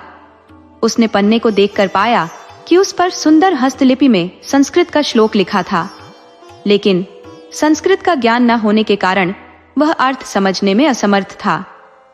कुछ सोचकर युवराज ने वह पन्ना अपनी जेब में रख लिया और शिकार की तलाश में आगे बढ़ गया। कुछ ही समय बाद युवराज की नजर एक हिरण पर पड़ी। वह उसका पीछा करने लगा। अपनी जान बचाने के प्रयास में हिरण जंगल के बीच स्थित एक प्राचीन मंदिर की ओर भागा। युवराज भी उसका पीछा करते हुए मंदिर में प्रवेश कर गया। मंदिर में कुछ वनवासी पूजा अर्चना में लगे हुए थे। वहीं उनका पुजारी कह रहा था, भाइयों, देवी को प्रसन्न करने के लिए हमें नर बलि देनी होगी। तभी युवराज वहां पहुंचा। वनवासियों ने उसे देखते ही कहा, पुजारी जी, यह संयोग की बात है कि नर स्वयं हमारे पास आ गया, क्यों न इसकी बलि दे दी जाए। यह सुनते ही युवराज चिंताग्रस्त हो गया। उसने सोचा, यदि मैं इन वनवासियों को अपना असली परिचय दे दूं तो ये मुझे अवश्य ही बलि पर चढ़ा देंगे, क्योंकि यह जंगल शत्रु राज्य के क्षेत्र में है। वनवासियों ने युवराज को रस्सियों से कसकर बांध दिया। इस स्थिति में युवराज ने साहस बटोरकर कहा, पुजारी जी, मैं एक नीच कुल का वंशज हूँ। यदि मेरी बलि दी गई तो देवी का पवित्र स्वरूप अपमानित होगा। पुजारी ने प्रत्युत्तर दिया, देवी को बलि के लिए जाति पांति का भेद नहीं होता। युवराज निराश होकर सोचने लगा कि झूठ बोलने पर भी मैं अपने प्राणों की रक्षा नहीं कर पा रहा हूँ। अंततः उसे बलि के स्थान पर ले जाया गया। वहां पहुंचकर उसने कहा, भाइयों, बलि चढ़ने से पहले मेरी एक अंतिम इच्छा है। मेरी जेब में एक भोजपत्र है। जो कोई इसे पढ़कर उसका अर्थ बता सके, वही मेरी अंतिम इच्छा को पूर्ण करेगा। पुजारी ने सहमति जताते हुए कहा, लाओ, मैं तुम्हारी इच्छा पूरी करूंगा। उसने वो भोजपत्र अपने हाथों में लिया और पढ़ने लगा। उसमें 2 श्लोक लिखे हुए थे। पुजारी ने श्लोक पढ़कर समझाया। पहले श्लोक का अर्थ है कि एक झूठ अनेक झूठों को जन्म देता है और झूठा व्यक्ति अंततः संकट में पड़ता है। दूसरे श्लोक का तात्पर्य है कि किसी का प्राण लेना आसान है, लेकिन किसी को जीवन देना अत्यंत कठिन कार्य है। ये सुनते ही युवराज की आंखों से अश्रुधारा बहने लगी। पुजारी ने पूछा, तुम रो क्यों रहे हो? युवराज ने उत्तर दिया, ये दोनों श्लोक मेरे जीवन की सच्चाई को प्रतिबिंबित करते हैं। पुजारी की बात सुनकर वनवासियों का हृदय परिवर्तित हो गया। उनमें से एक ने आगे बढ़कर कहा, पुजारी जी, यह युवक सत्य कह रहा है। हमें इसे बलि पर चढ़ाने का कोई अधिकार नहीं है। वनवासियों ने युवराज को मुक्त कर दिया। पुजारी ने युवराज से कहा, जाओ नौजवान, इस भोजपत्र ने हमारी आंखें खोल दी। आज के बाद हम देवी को किसी जीव की बलि नहीं चढ़ाएंगे। युवराज, जिसका नाम कुलभूषण था, ने उन्हें धन्यवाद दिया और अपने महल की ओर लौट पड़ा। रास्ते में वह विचार मग्न था। सोच रहा था कि यह भोजपत्र कितना अमूल्य है। इसने मेरे प्राणों की रक्षा की। ऐसे उपदेशों से भरे और भी भोजपत्र हो सकते हैं। महल लौटकर कुलभूषण ने अपने पिता राजा इंद्रसन के चरणों में नमन किया और कहा, पिताजी, आपने मुझे जीव हत्या से रोका था, परंतु मैंने आपकी आज्ञा का उल्लंघन किया। शिकार खेलने गया और मुसीबत में फंस गया, लेकिन इन श्लोकों ने मेरी रक्षा की। ये उपदेश इतने मूल्यवान है कि इनका महत्व लाखों स्वर्ण मुद्राओं से भी अधिक है। युवराज ने अपने पिता को पूरी घटना सुनाई और कहा, पिताजी, ये भोजपत्र किसी पोथी का हिस्सा है। इसमें नागरी लिपि में पन्नों की संख्या 3 लिखी है। हमें इस अनमोल पोथी की खोज करनी चाहिए। मैं संस्कृत सीखूंगा ताकि इसे पढ़ सकूं। राजा इंद्रसन ने अपने दूतों को बुलाकर आदेश दिया, जो भी ऐसे श्लोकों वाले भोजपत्र ढूंढ कर लाएगा, उसे ऊंचा पद और भरपूर पुरस्कार दिया जाएगा। दूसरी ओर आचार्य का पुत्र विद्याधर महीनों तक जंगलों में भटकता रहा। भटकते भटकते वह राजा इंद्रसन के राज्य में पहुंच गया। नगर में उसने कई लोगों से सहायता मांगी, लेकिन सबने उसे दुत्कार दिया। लंबे समय तक कष्ट सहने के कारण वह एक भिखारी जैसा दिखने लगा था। एक दिन का किस्सा है, जब भूख और प्यास से व्याकुल विद्याधर राजमहल के समीप से गुजर रहा था। उसकी भूख इतनी प्रबल थी कि उसे लगा मानो प्राण क्षीण हो जाएंगे। उसी क्षण राजमहल की रसोई से आती भोजन की मोहक सुगंध ने उसकी चेतना को अपनी ओर खींच लिया। न चाहते हुए भी वह उस सुगंध के पीछे खींचता हुआ सीधा राजमहल की रसोई तक जा पहुंचा। वहां पहुंचते ही विद्याधर ने रसोइये से याचना की, भाई, कृपा कर दो, रोटियां दे दो, मेरी भूख असहनीय हो चुकी है। लेकिन रसोइये ने उसे डांटते हुए कहा, यहां से तुरंत निकल जा, भिखारी कहीं के। परंतु भूख के मारे बेहाल विद्याधर ने रसोइये की नजर बचाकर कुछ पूरियां उठाई और अपने झोले में रख ली। दुर्भाग्यवश रसोइये की पैनी नजर ने उसे पकड़ लिया। रसोइये ने विद्याधर की बाह पकड़कर कहा, चोर, अब तुझे महाराज के सामने ले चलूंगा। वह उसे युवराज के समक्ष ले गया और बोला, महाराज, यह भिखारी रसोई में घुसकर रोटियां चुरा रहा था। इसके झोले में चोरी का सामान है। युवराज ने सिपाहियों को आदेश दिया, इसके थैले को खोलकर देखा जाए। एक सिपाही ने आगे बढ़कर विद्याधर से उसका थैला छीन लिया और उसे पलट दिया। थैले से कुछ रोटियां और एक पोथी बाहर निकली। जैसे ही युवराज की नजर उस पोथी पर पड़ी, वह खुशी से झूम उठा और एक्सक्लेम किया, यह वही अनमोल पोथी है जिसकी हमें महीनों से तलाश थी।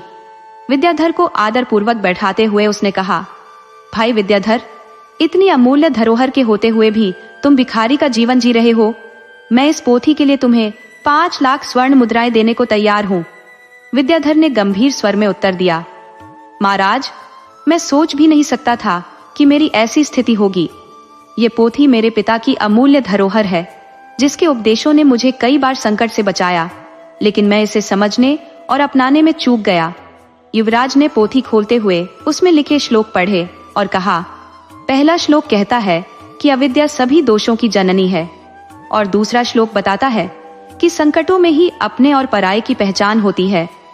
विद्याधर ने सिर झुकाते हुए कहा, सचमुच यदि मैंने बचपन में ही शिक्षा ग्रहण की होती तो आज मैं भी अपने पिता के समान विद्वान होता। युवराज ने स्वर्ण मुद्राओं की एक थैली उसकी ओर बढ़ाते हुए कहा, यह धन स्वीकार करो और इस पोथी को संभालो। लेकिन विद्याधर ने मुस्कुराते हुए कहा, मैं इस धन का बोझ नहीं उठाना चाहता, इसे मैं गरीब बच्चों की शिक्षा के लिए समर्पित करूंगा। इसके बाद विद्याधर ने उस धन से एक पाठशाला बनवाई, जहां गरीब बच्चों को शिक्षित किया जाने लगा। साथ ही उसने स्वयं भी शिक्षा ग्रहण करने का संकल्प लिया। अब वह न केवल धनवान था, बल्कि ज्ञानवान भी बनने के मार्ग पर अग्रसर था।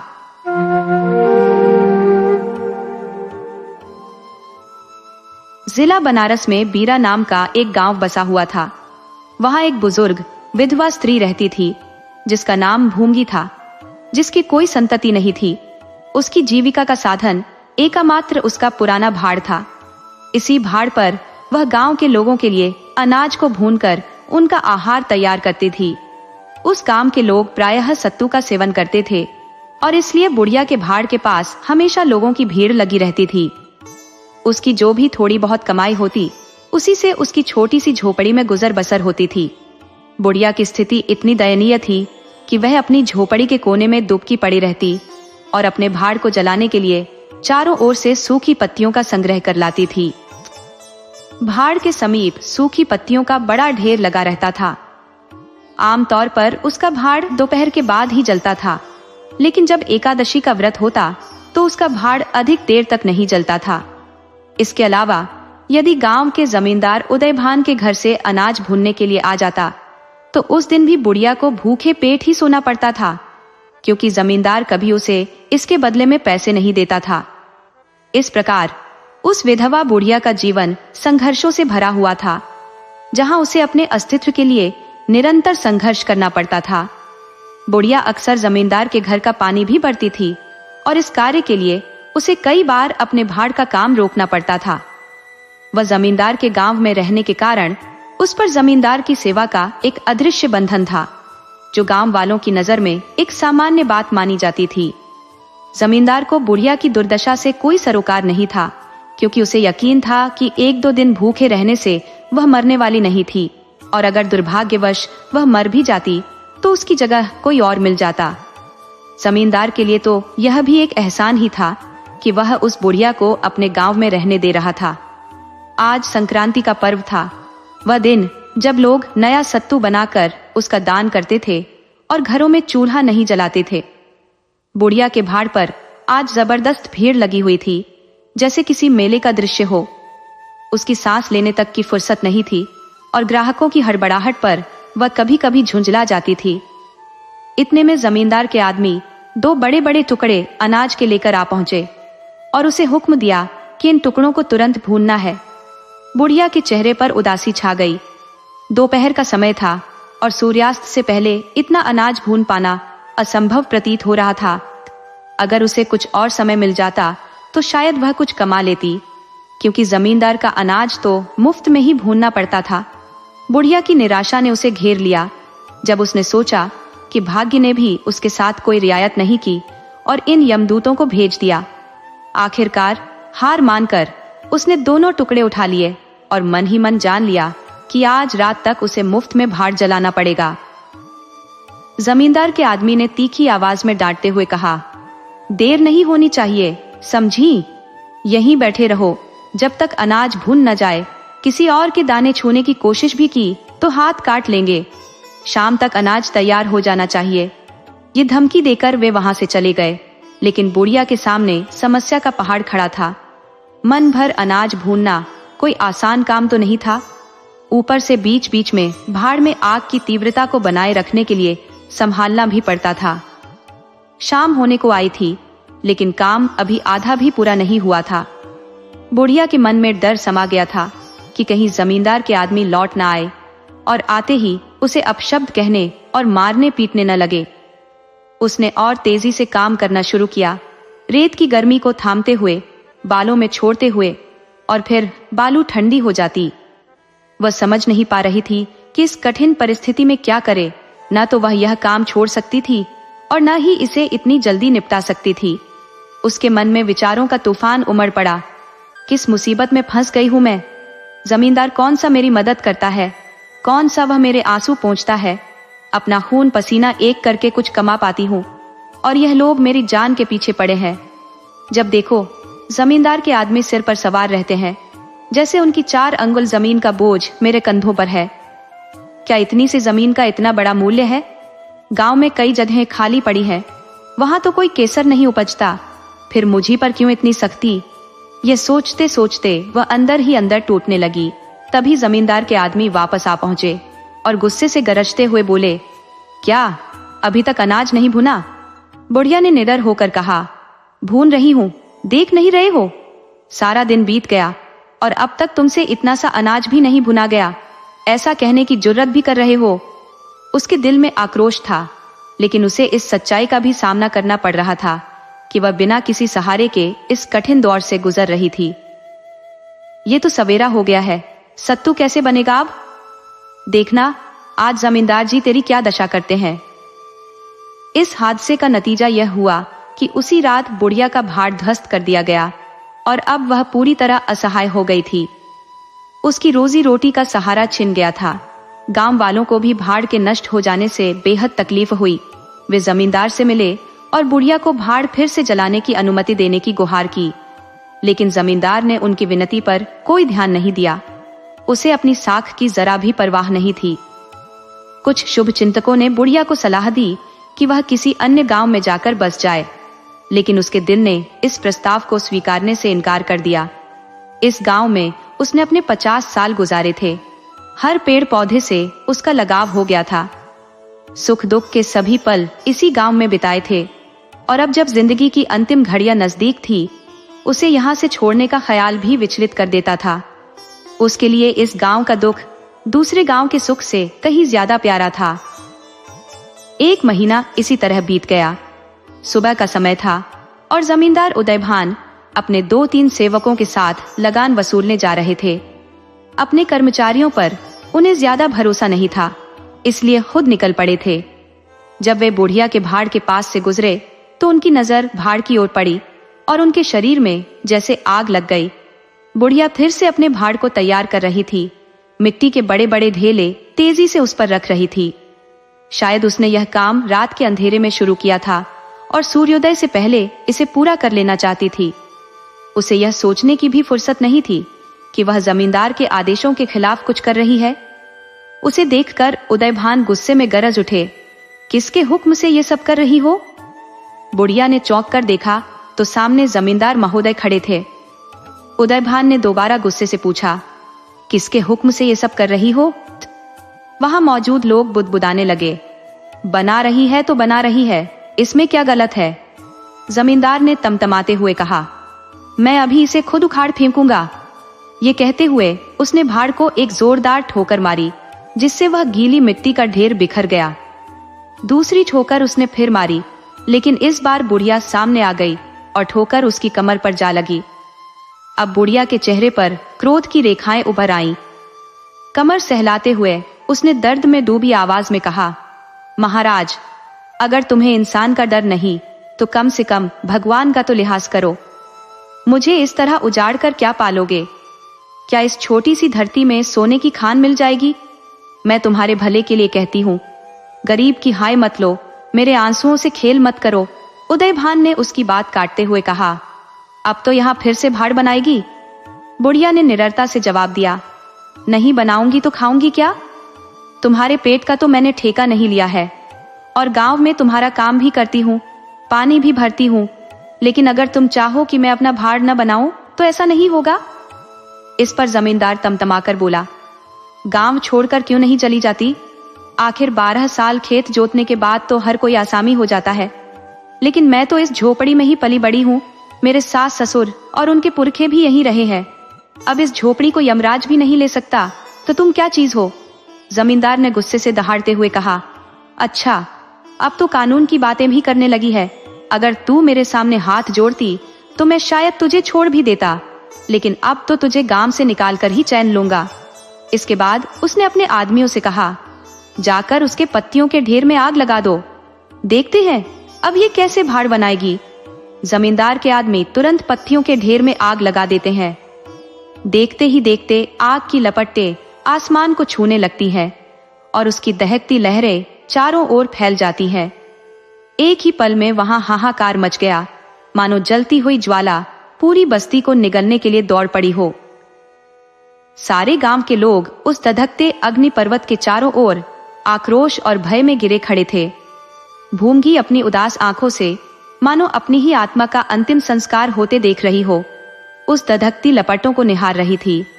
अचानक न जाने कौन सी दारुण पीड़ा ने उसके मन में हलचल मचाई कि वह संकल्पबद्ध होकर उन जलती ज्वालाओं के गर्भ में कूद पड़ी। भीड़ के लोग चारों तरफ से दौड़े, पर किसी में भी साहस नहीं था कि उस उग्र अग्नि के आंचल में प्रवेश कर सके। एक ही पल में बुढ़िया का हड्डियों से भरा निसार शरीर अग्नि की भयंकरता में विलीन हो गया। जैसे ही बुढ़िया अग्नि में समाहित हुई, प्रकृति भी मानो अपनी संवेदनाओं में बहक उठी। आंधी का झोंका तेज हो गया और आग की चिंगारियां दिशाओं में ददकने लगी। उस जलती हुई बाढ़ के पास ही किसानों की कई फसलें थीं, जो अब आग की क्रूर लपटों का ग्रास बन चुकी थी।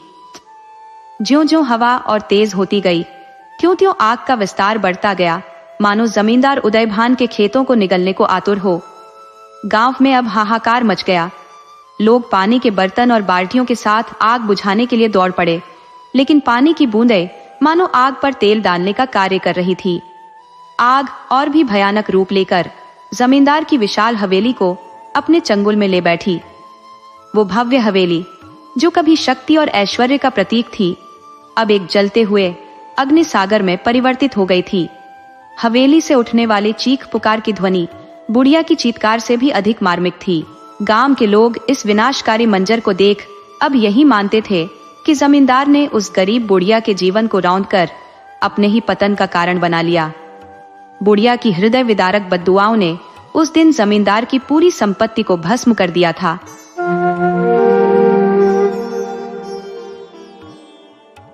रामू नाम का एक व्यक्ति अपनी पत्नी रजिया के संग एक गांव में रहता था। ये अत्यंत निर्धन परिवार था और उनकी कोई संतान नहीं थी। रजिया के 2-3 बच्चे होकर गुजर गए थे और जैसे जैसे उम्र बढ़ी, रामू का उससे प्रेम काम होने लगा। रामू पर दूसरी शादी का जुनून सवार हो गया और वह रजिया से निरंतर झगड़ा करने लगा। एक न एक बहाने से वह रजिया पर बिगड़ता और कभी कभी उसे मारता भी। अंततः वह एक नई स्त्री को लेकर आ गया, जिसका नाम दासिया था। दासिया बड़ी बड़ी आंखों वाली और जवानी की उम्र में थी। रजिया इस नवयुवना के सामने टिक नहीं पाती, फिर भी वह अपने स्वामित्व को जितना हो सके बनाए रखना चाहती थी। उसने इस घर को बड़ी मेहनत से बनाया था, उसे वह आसानी से छोड़ नहीं सकती थी। एक दिन रजिया ने रामू से कहा, मेरे पास साड़ी नहीं है, जाकर ला दो। रामू एक दिन पहले दासिया के लिए चुनरी लाया था। रजिया की मांग सुनकर वह बोला, मेरे पास अभी रुपया नहीं है। रजिया को साड़ी की उतनी चाह नहीं थी जितनी रामू और दासिया के आनंद में विखंड डालने की। वह बोली, रुपए नहीं थे तो कल अपनी चाहती के लिए चुनरी क्यों ले आए? चुनरी के बदले इस दाम में 2 साड़ियां ले आते तो एक मेरे काम ना आती। रामू ने स्वेच्छा भाव से कहा, मेरी इच्छा जो चाहूंगा करूंगा, तू बोलने वाली कौन है? अभी उसके खाने खेलने के दिन है। तू चहेती है उसे अभी से नून तेल की चिंता में डाल दूं? ये मुझसे ना होगा। तुझे ओढ़ने पहनने के साथ है तो काम कर, मजदूरी कर। भगवान ने क्या हाथ पर नहीं दिए? पहले तो दिन भर उठकर काम भी कर लिया करती थी, लेकिन अब तो सारा दिन पड़ी रहती है। तो क्या रुपए आकाश से गिरेंगे? मैं तेरे लिए जान ही थोड़ी दे दूंगा। रजिया ने कहा, तो क्या मैं उसकी नौकरानी बनकर रहूं? वह रानी की तरह पड़ी रहे और मैं घर का सारा काम करूं? इतने दिनों छाती फाड़कर काम किया है, उसका यह फल मिला? तो अब मेरी बारी काम करने की आई है।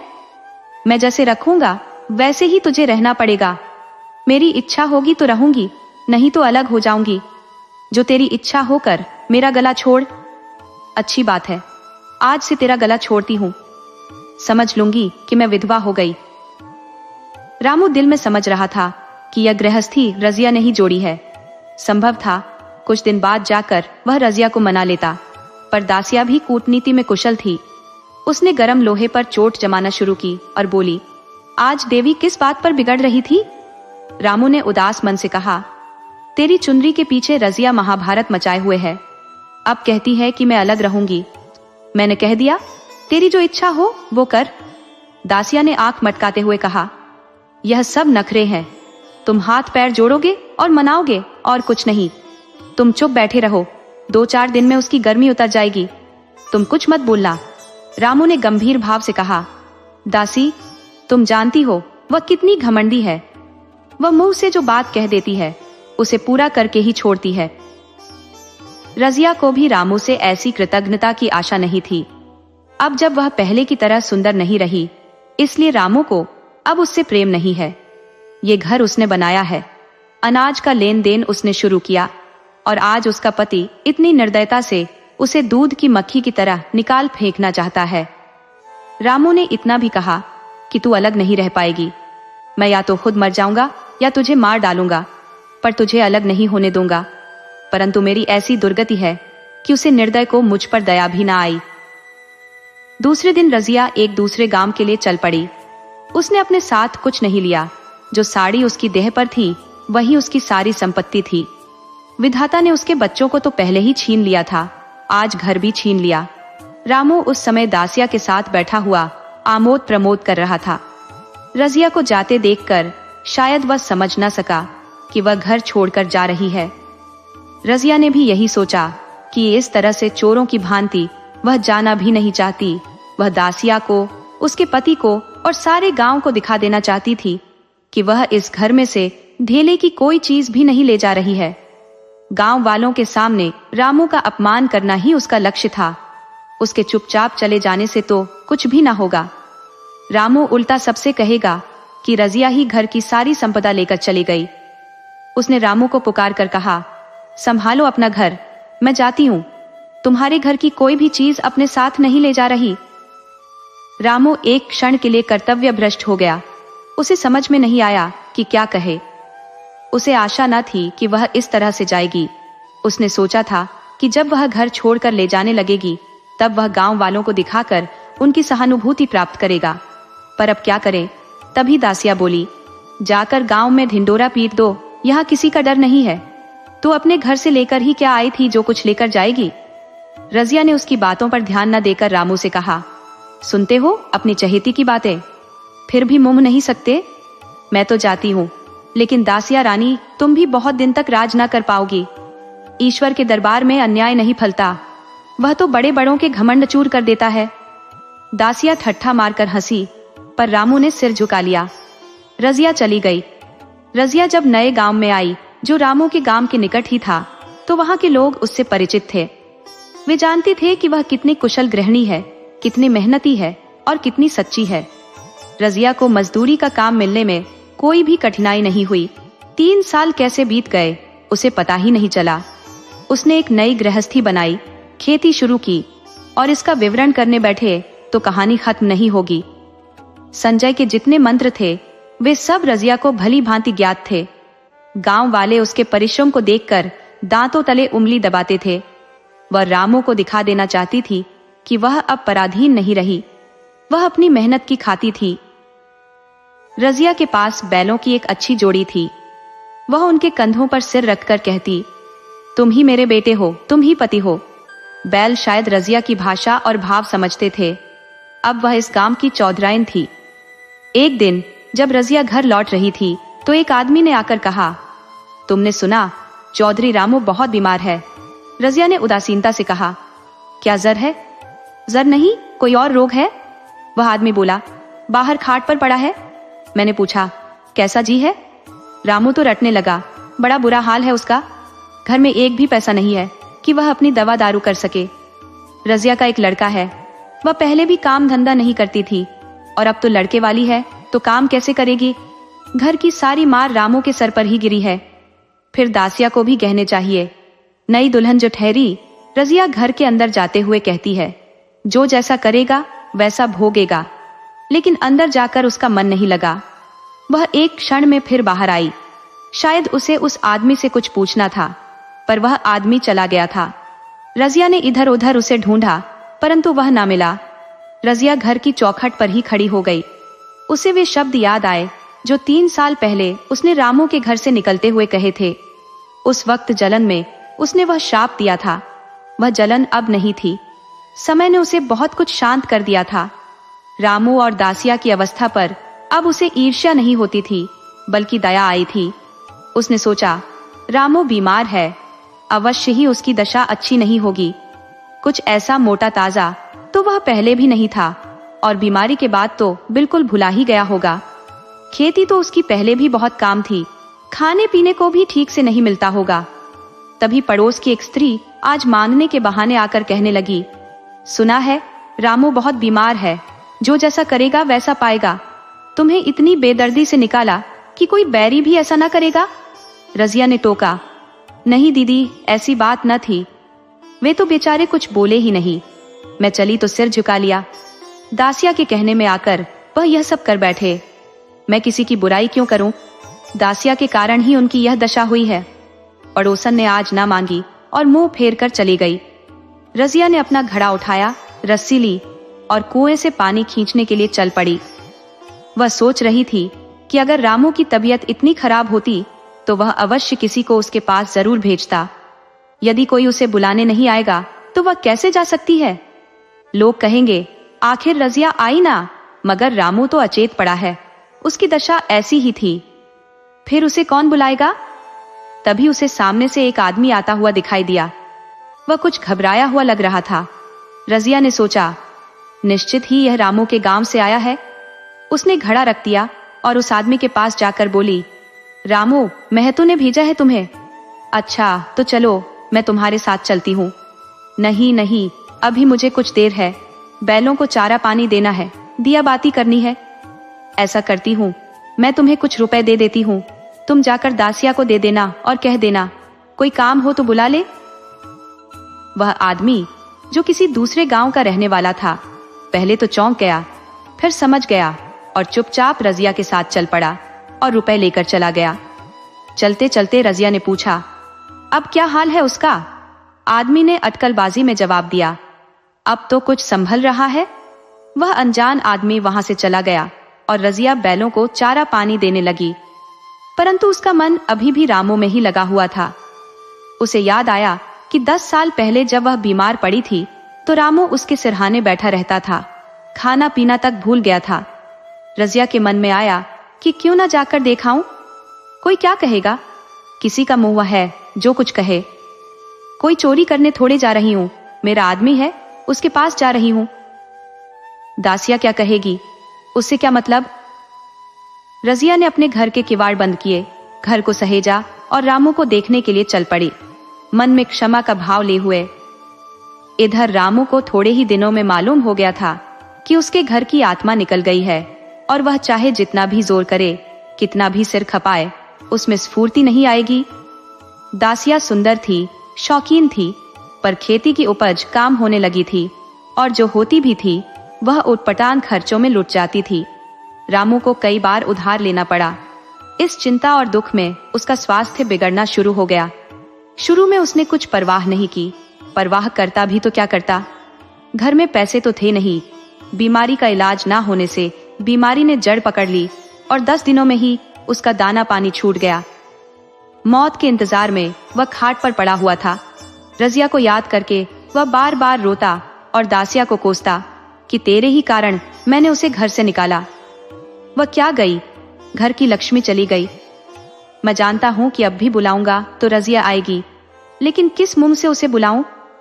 एक बार वह आ जाती तो उससे अपने अपराधों की क्षमा मांग लेता, फिर मैं खुशी से मरता और कोई लालसा नहीं थी।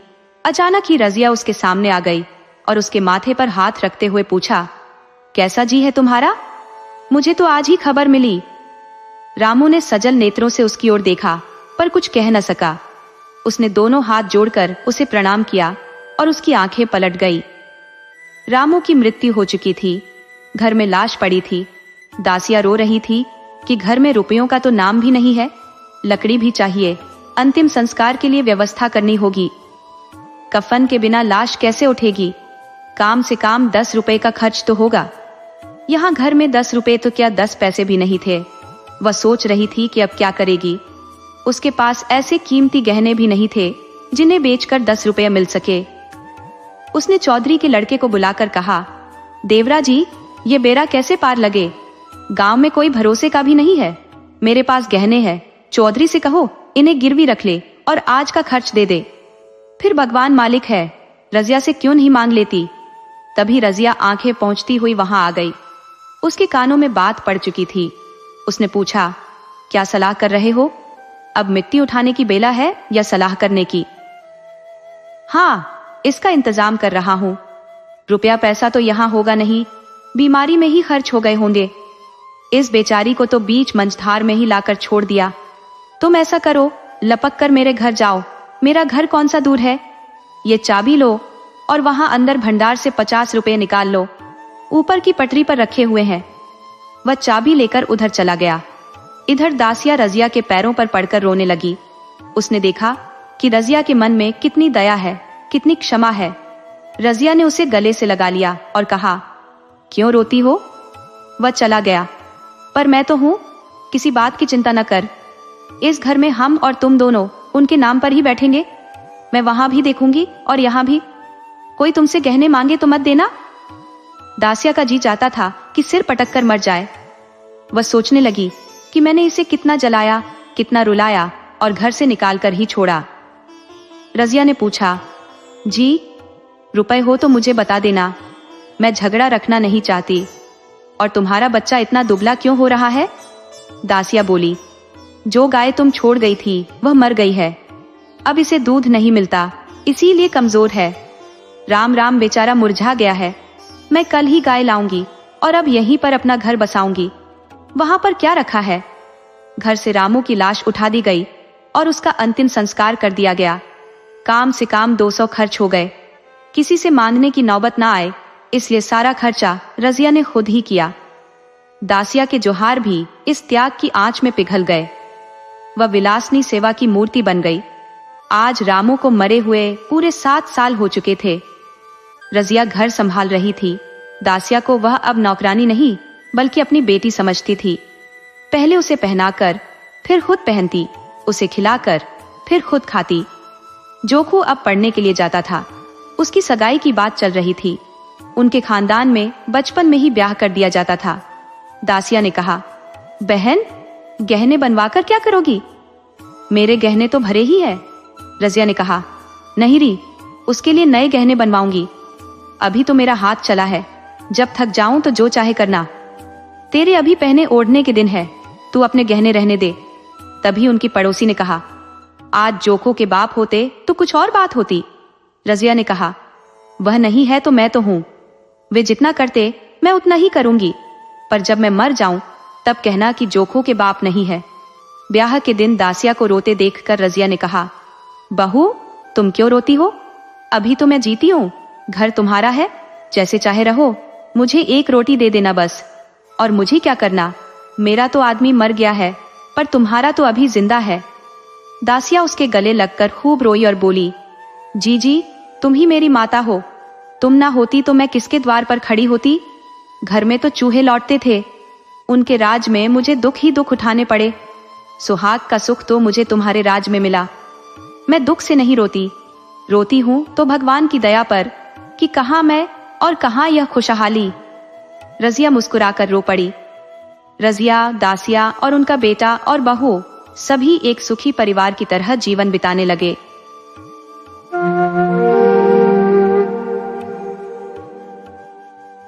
निर्मला जब पहली बार अपने पति केशव के घर पहुंची तो उसने अपने पति के बड़े भाई के विस्तृत परिवार को देखकर भीतर ही भीतर यह निश्चय कर लिया कि वह इस विशाल परिवार रूपी सागर में एक अदृश्य बूंद बनकर नहीं रहेगी। उसने तत्काल अपने पति की व्यक्तिगत वस्तुओं का निरीक्षण आरंभ किया। 2 पुरानी और फटी हुई कमीजें, 2 साधारण पतलून और एक कोट। यह स्थिति उस व्यक्ति की थी जो वर्षों से एक स्थिर और अच्छा वेतन पा रहा था। अपने पति की ऐसी दयनीय स्थिति देखकर निर्मला को तुरंत यह समझ आ गया कि केशव अपनी समस्त आय अपने बड़े भाई के परिवार पर व्यर्थ खर्च कर रहे हैं। उसने गंभीरता से पूछताछ की, शादी से पहले जो नेवी ब्लू सूट आप पहनते थे वह अब कहाँ है? केशव ने लापरवाही से जवाब दिया, उसके बारे में क्यों सोचती हो तुम? निर्मला ने फिर से पूछा, तो अब आप क्या पहनने वाले हैं? केशव ने मुस्कुराते हुए कहा, यह नया सूट जो तुम्हारे पिताजी ने दिया है।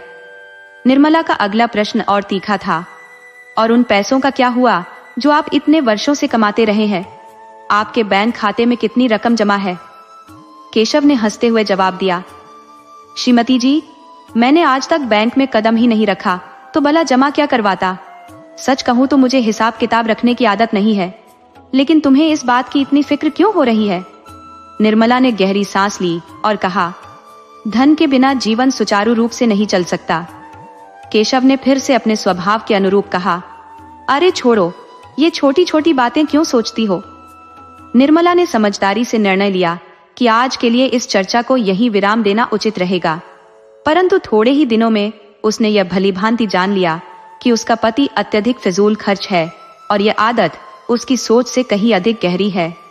अगले माह की पहली तिथि को केशव ने अपनी मासिक आय का ब्यौरा निर्मला को देते हुए कहा, रुपये 1 घरेलू खर्च के लिए, रुपये 50 तुम्हारे व्यक्तिगत खर्च के लिए और रुपये 50 मेरे निजी उपयोग के लिए। किंतु यह विभाजन निर्मला को संतोषजनक नहीं लगा। वह इन मुद्दों पर खुलकर बात करने की इच्छुक थी।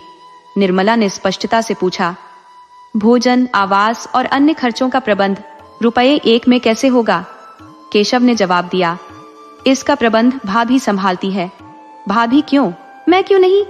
तुम उनकी मदद कर सकती हो, ठीक वैसे जैसे बड़े बाबू के नीचे छोटा बाबू काम करता है। निर्मला ने विरोध जताते हुए कहा, लेकिन रुपये 1 इस खर्च के लिए बहुत अधिक है। आखिरकार हम तो सिर्फ 2 लोग हैं। केशव ने हंसते हुए उत्तर दिया, मेरी प्रिय निर्मला, हम 2 नहीं 10 लोग हैं। 10?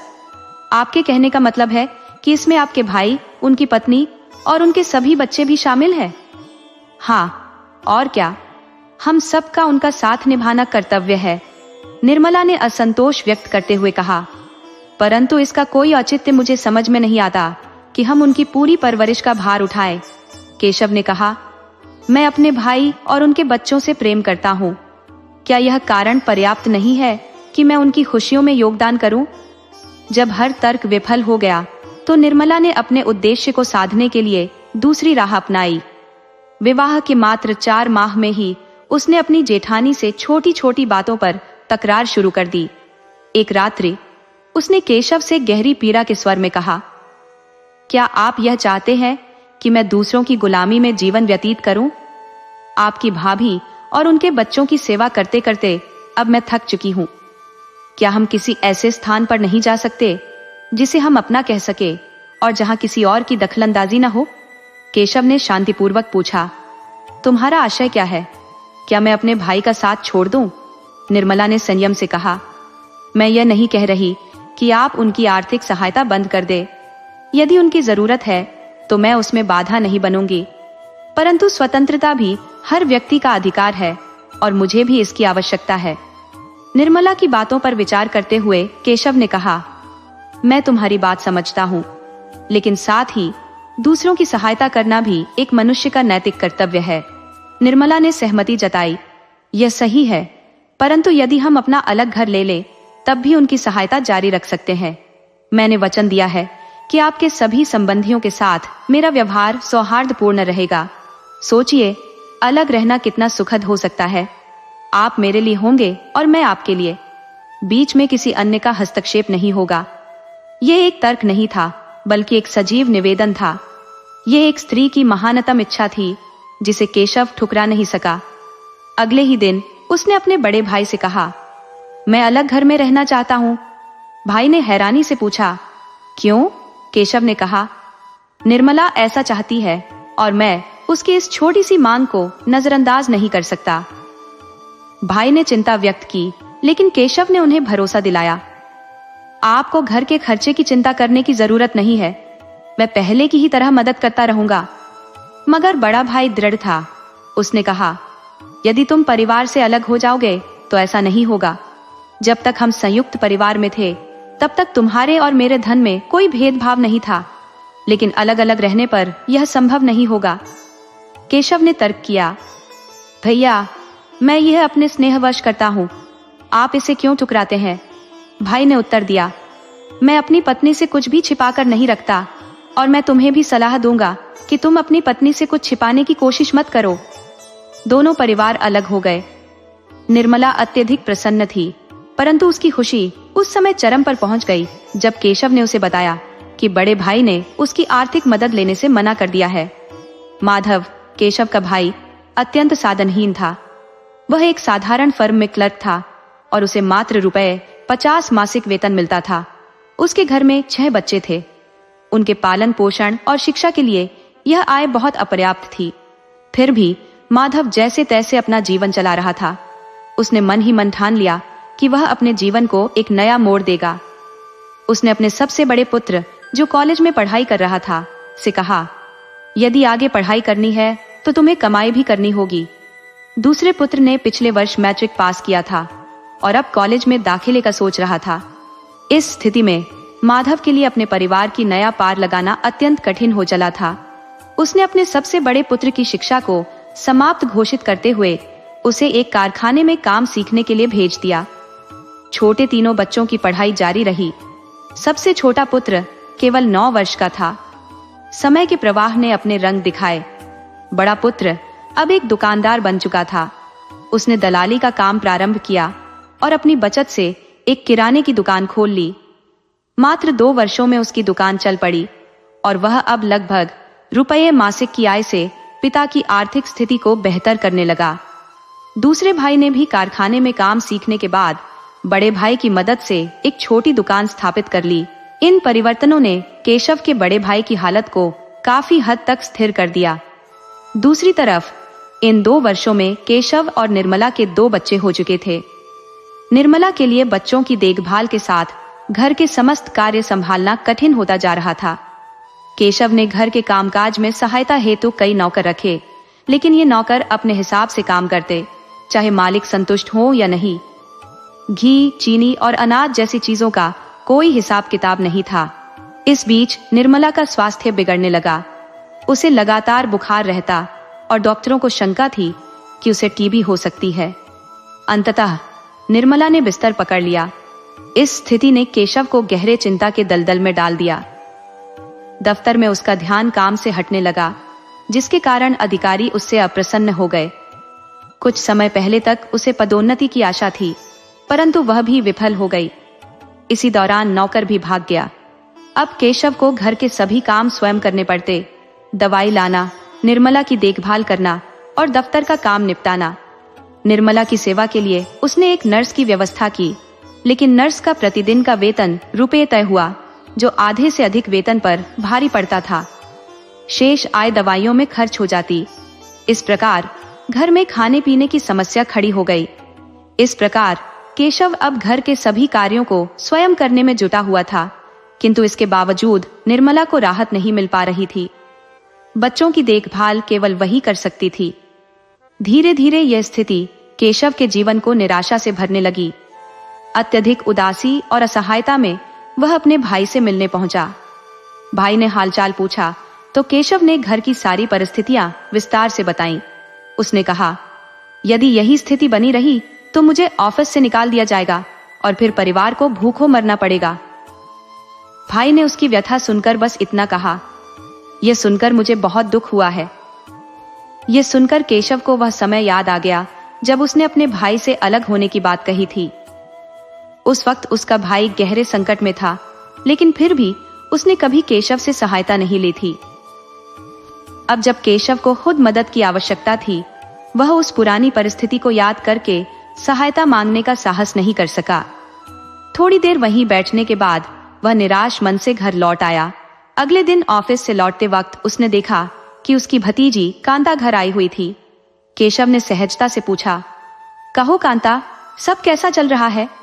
कांता ने उत्तर दिया, सब ठीक है चाचा जी। केशव ने यह भी देखा कि घर की सफाई अत्यंत व्यवस्थित थी। बर्तन और रसोई चमक रहे थे और चाय पहले से तैयार थी।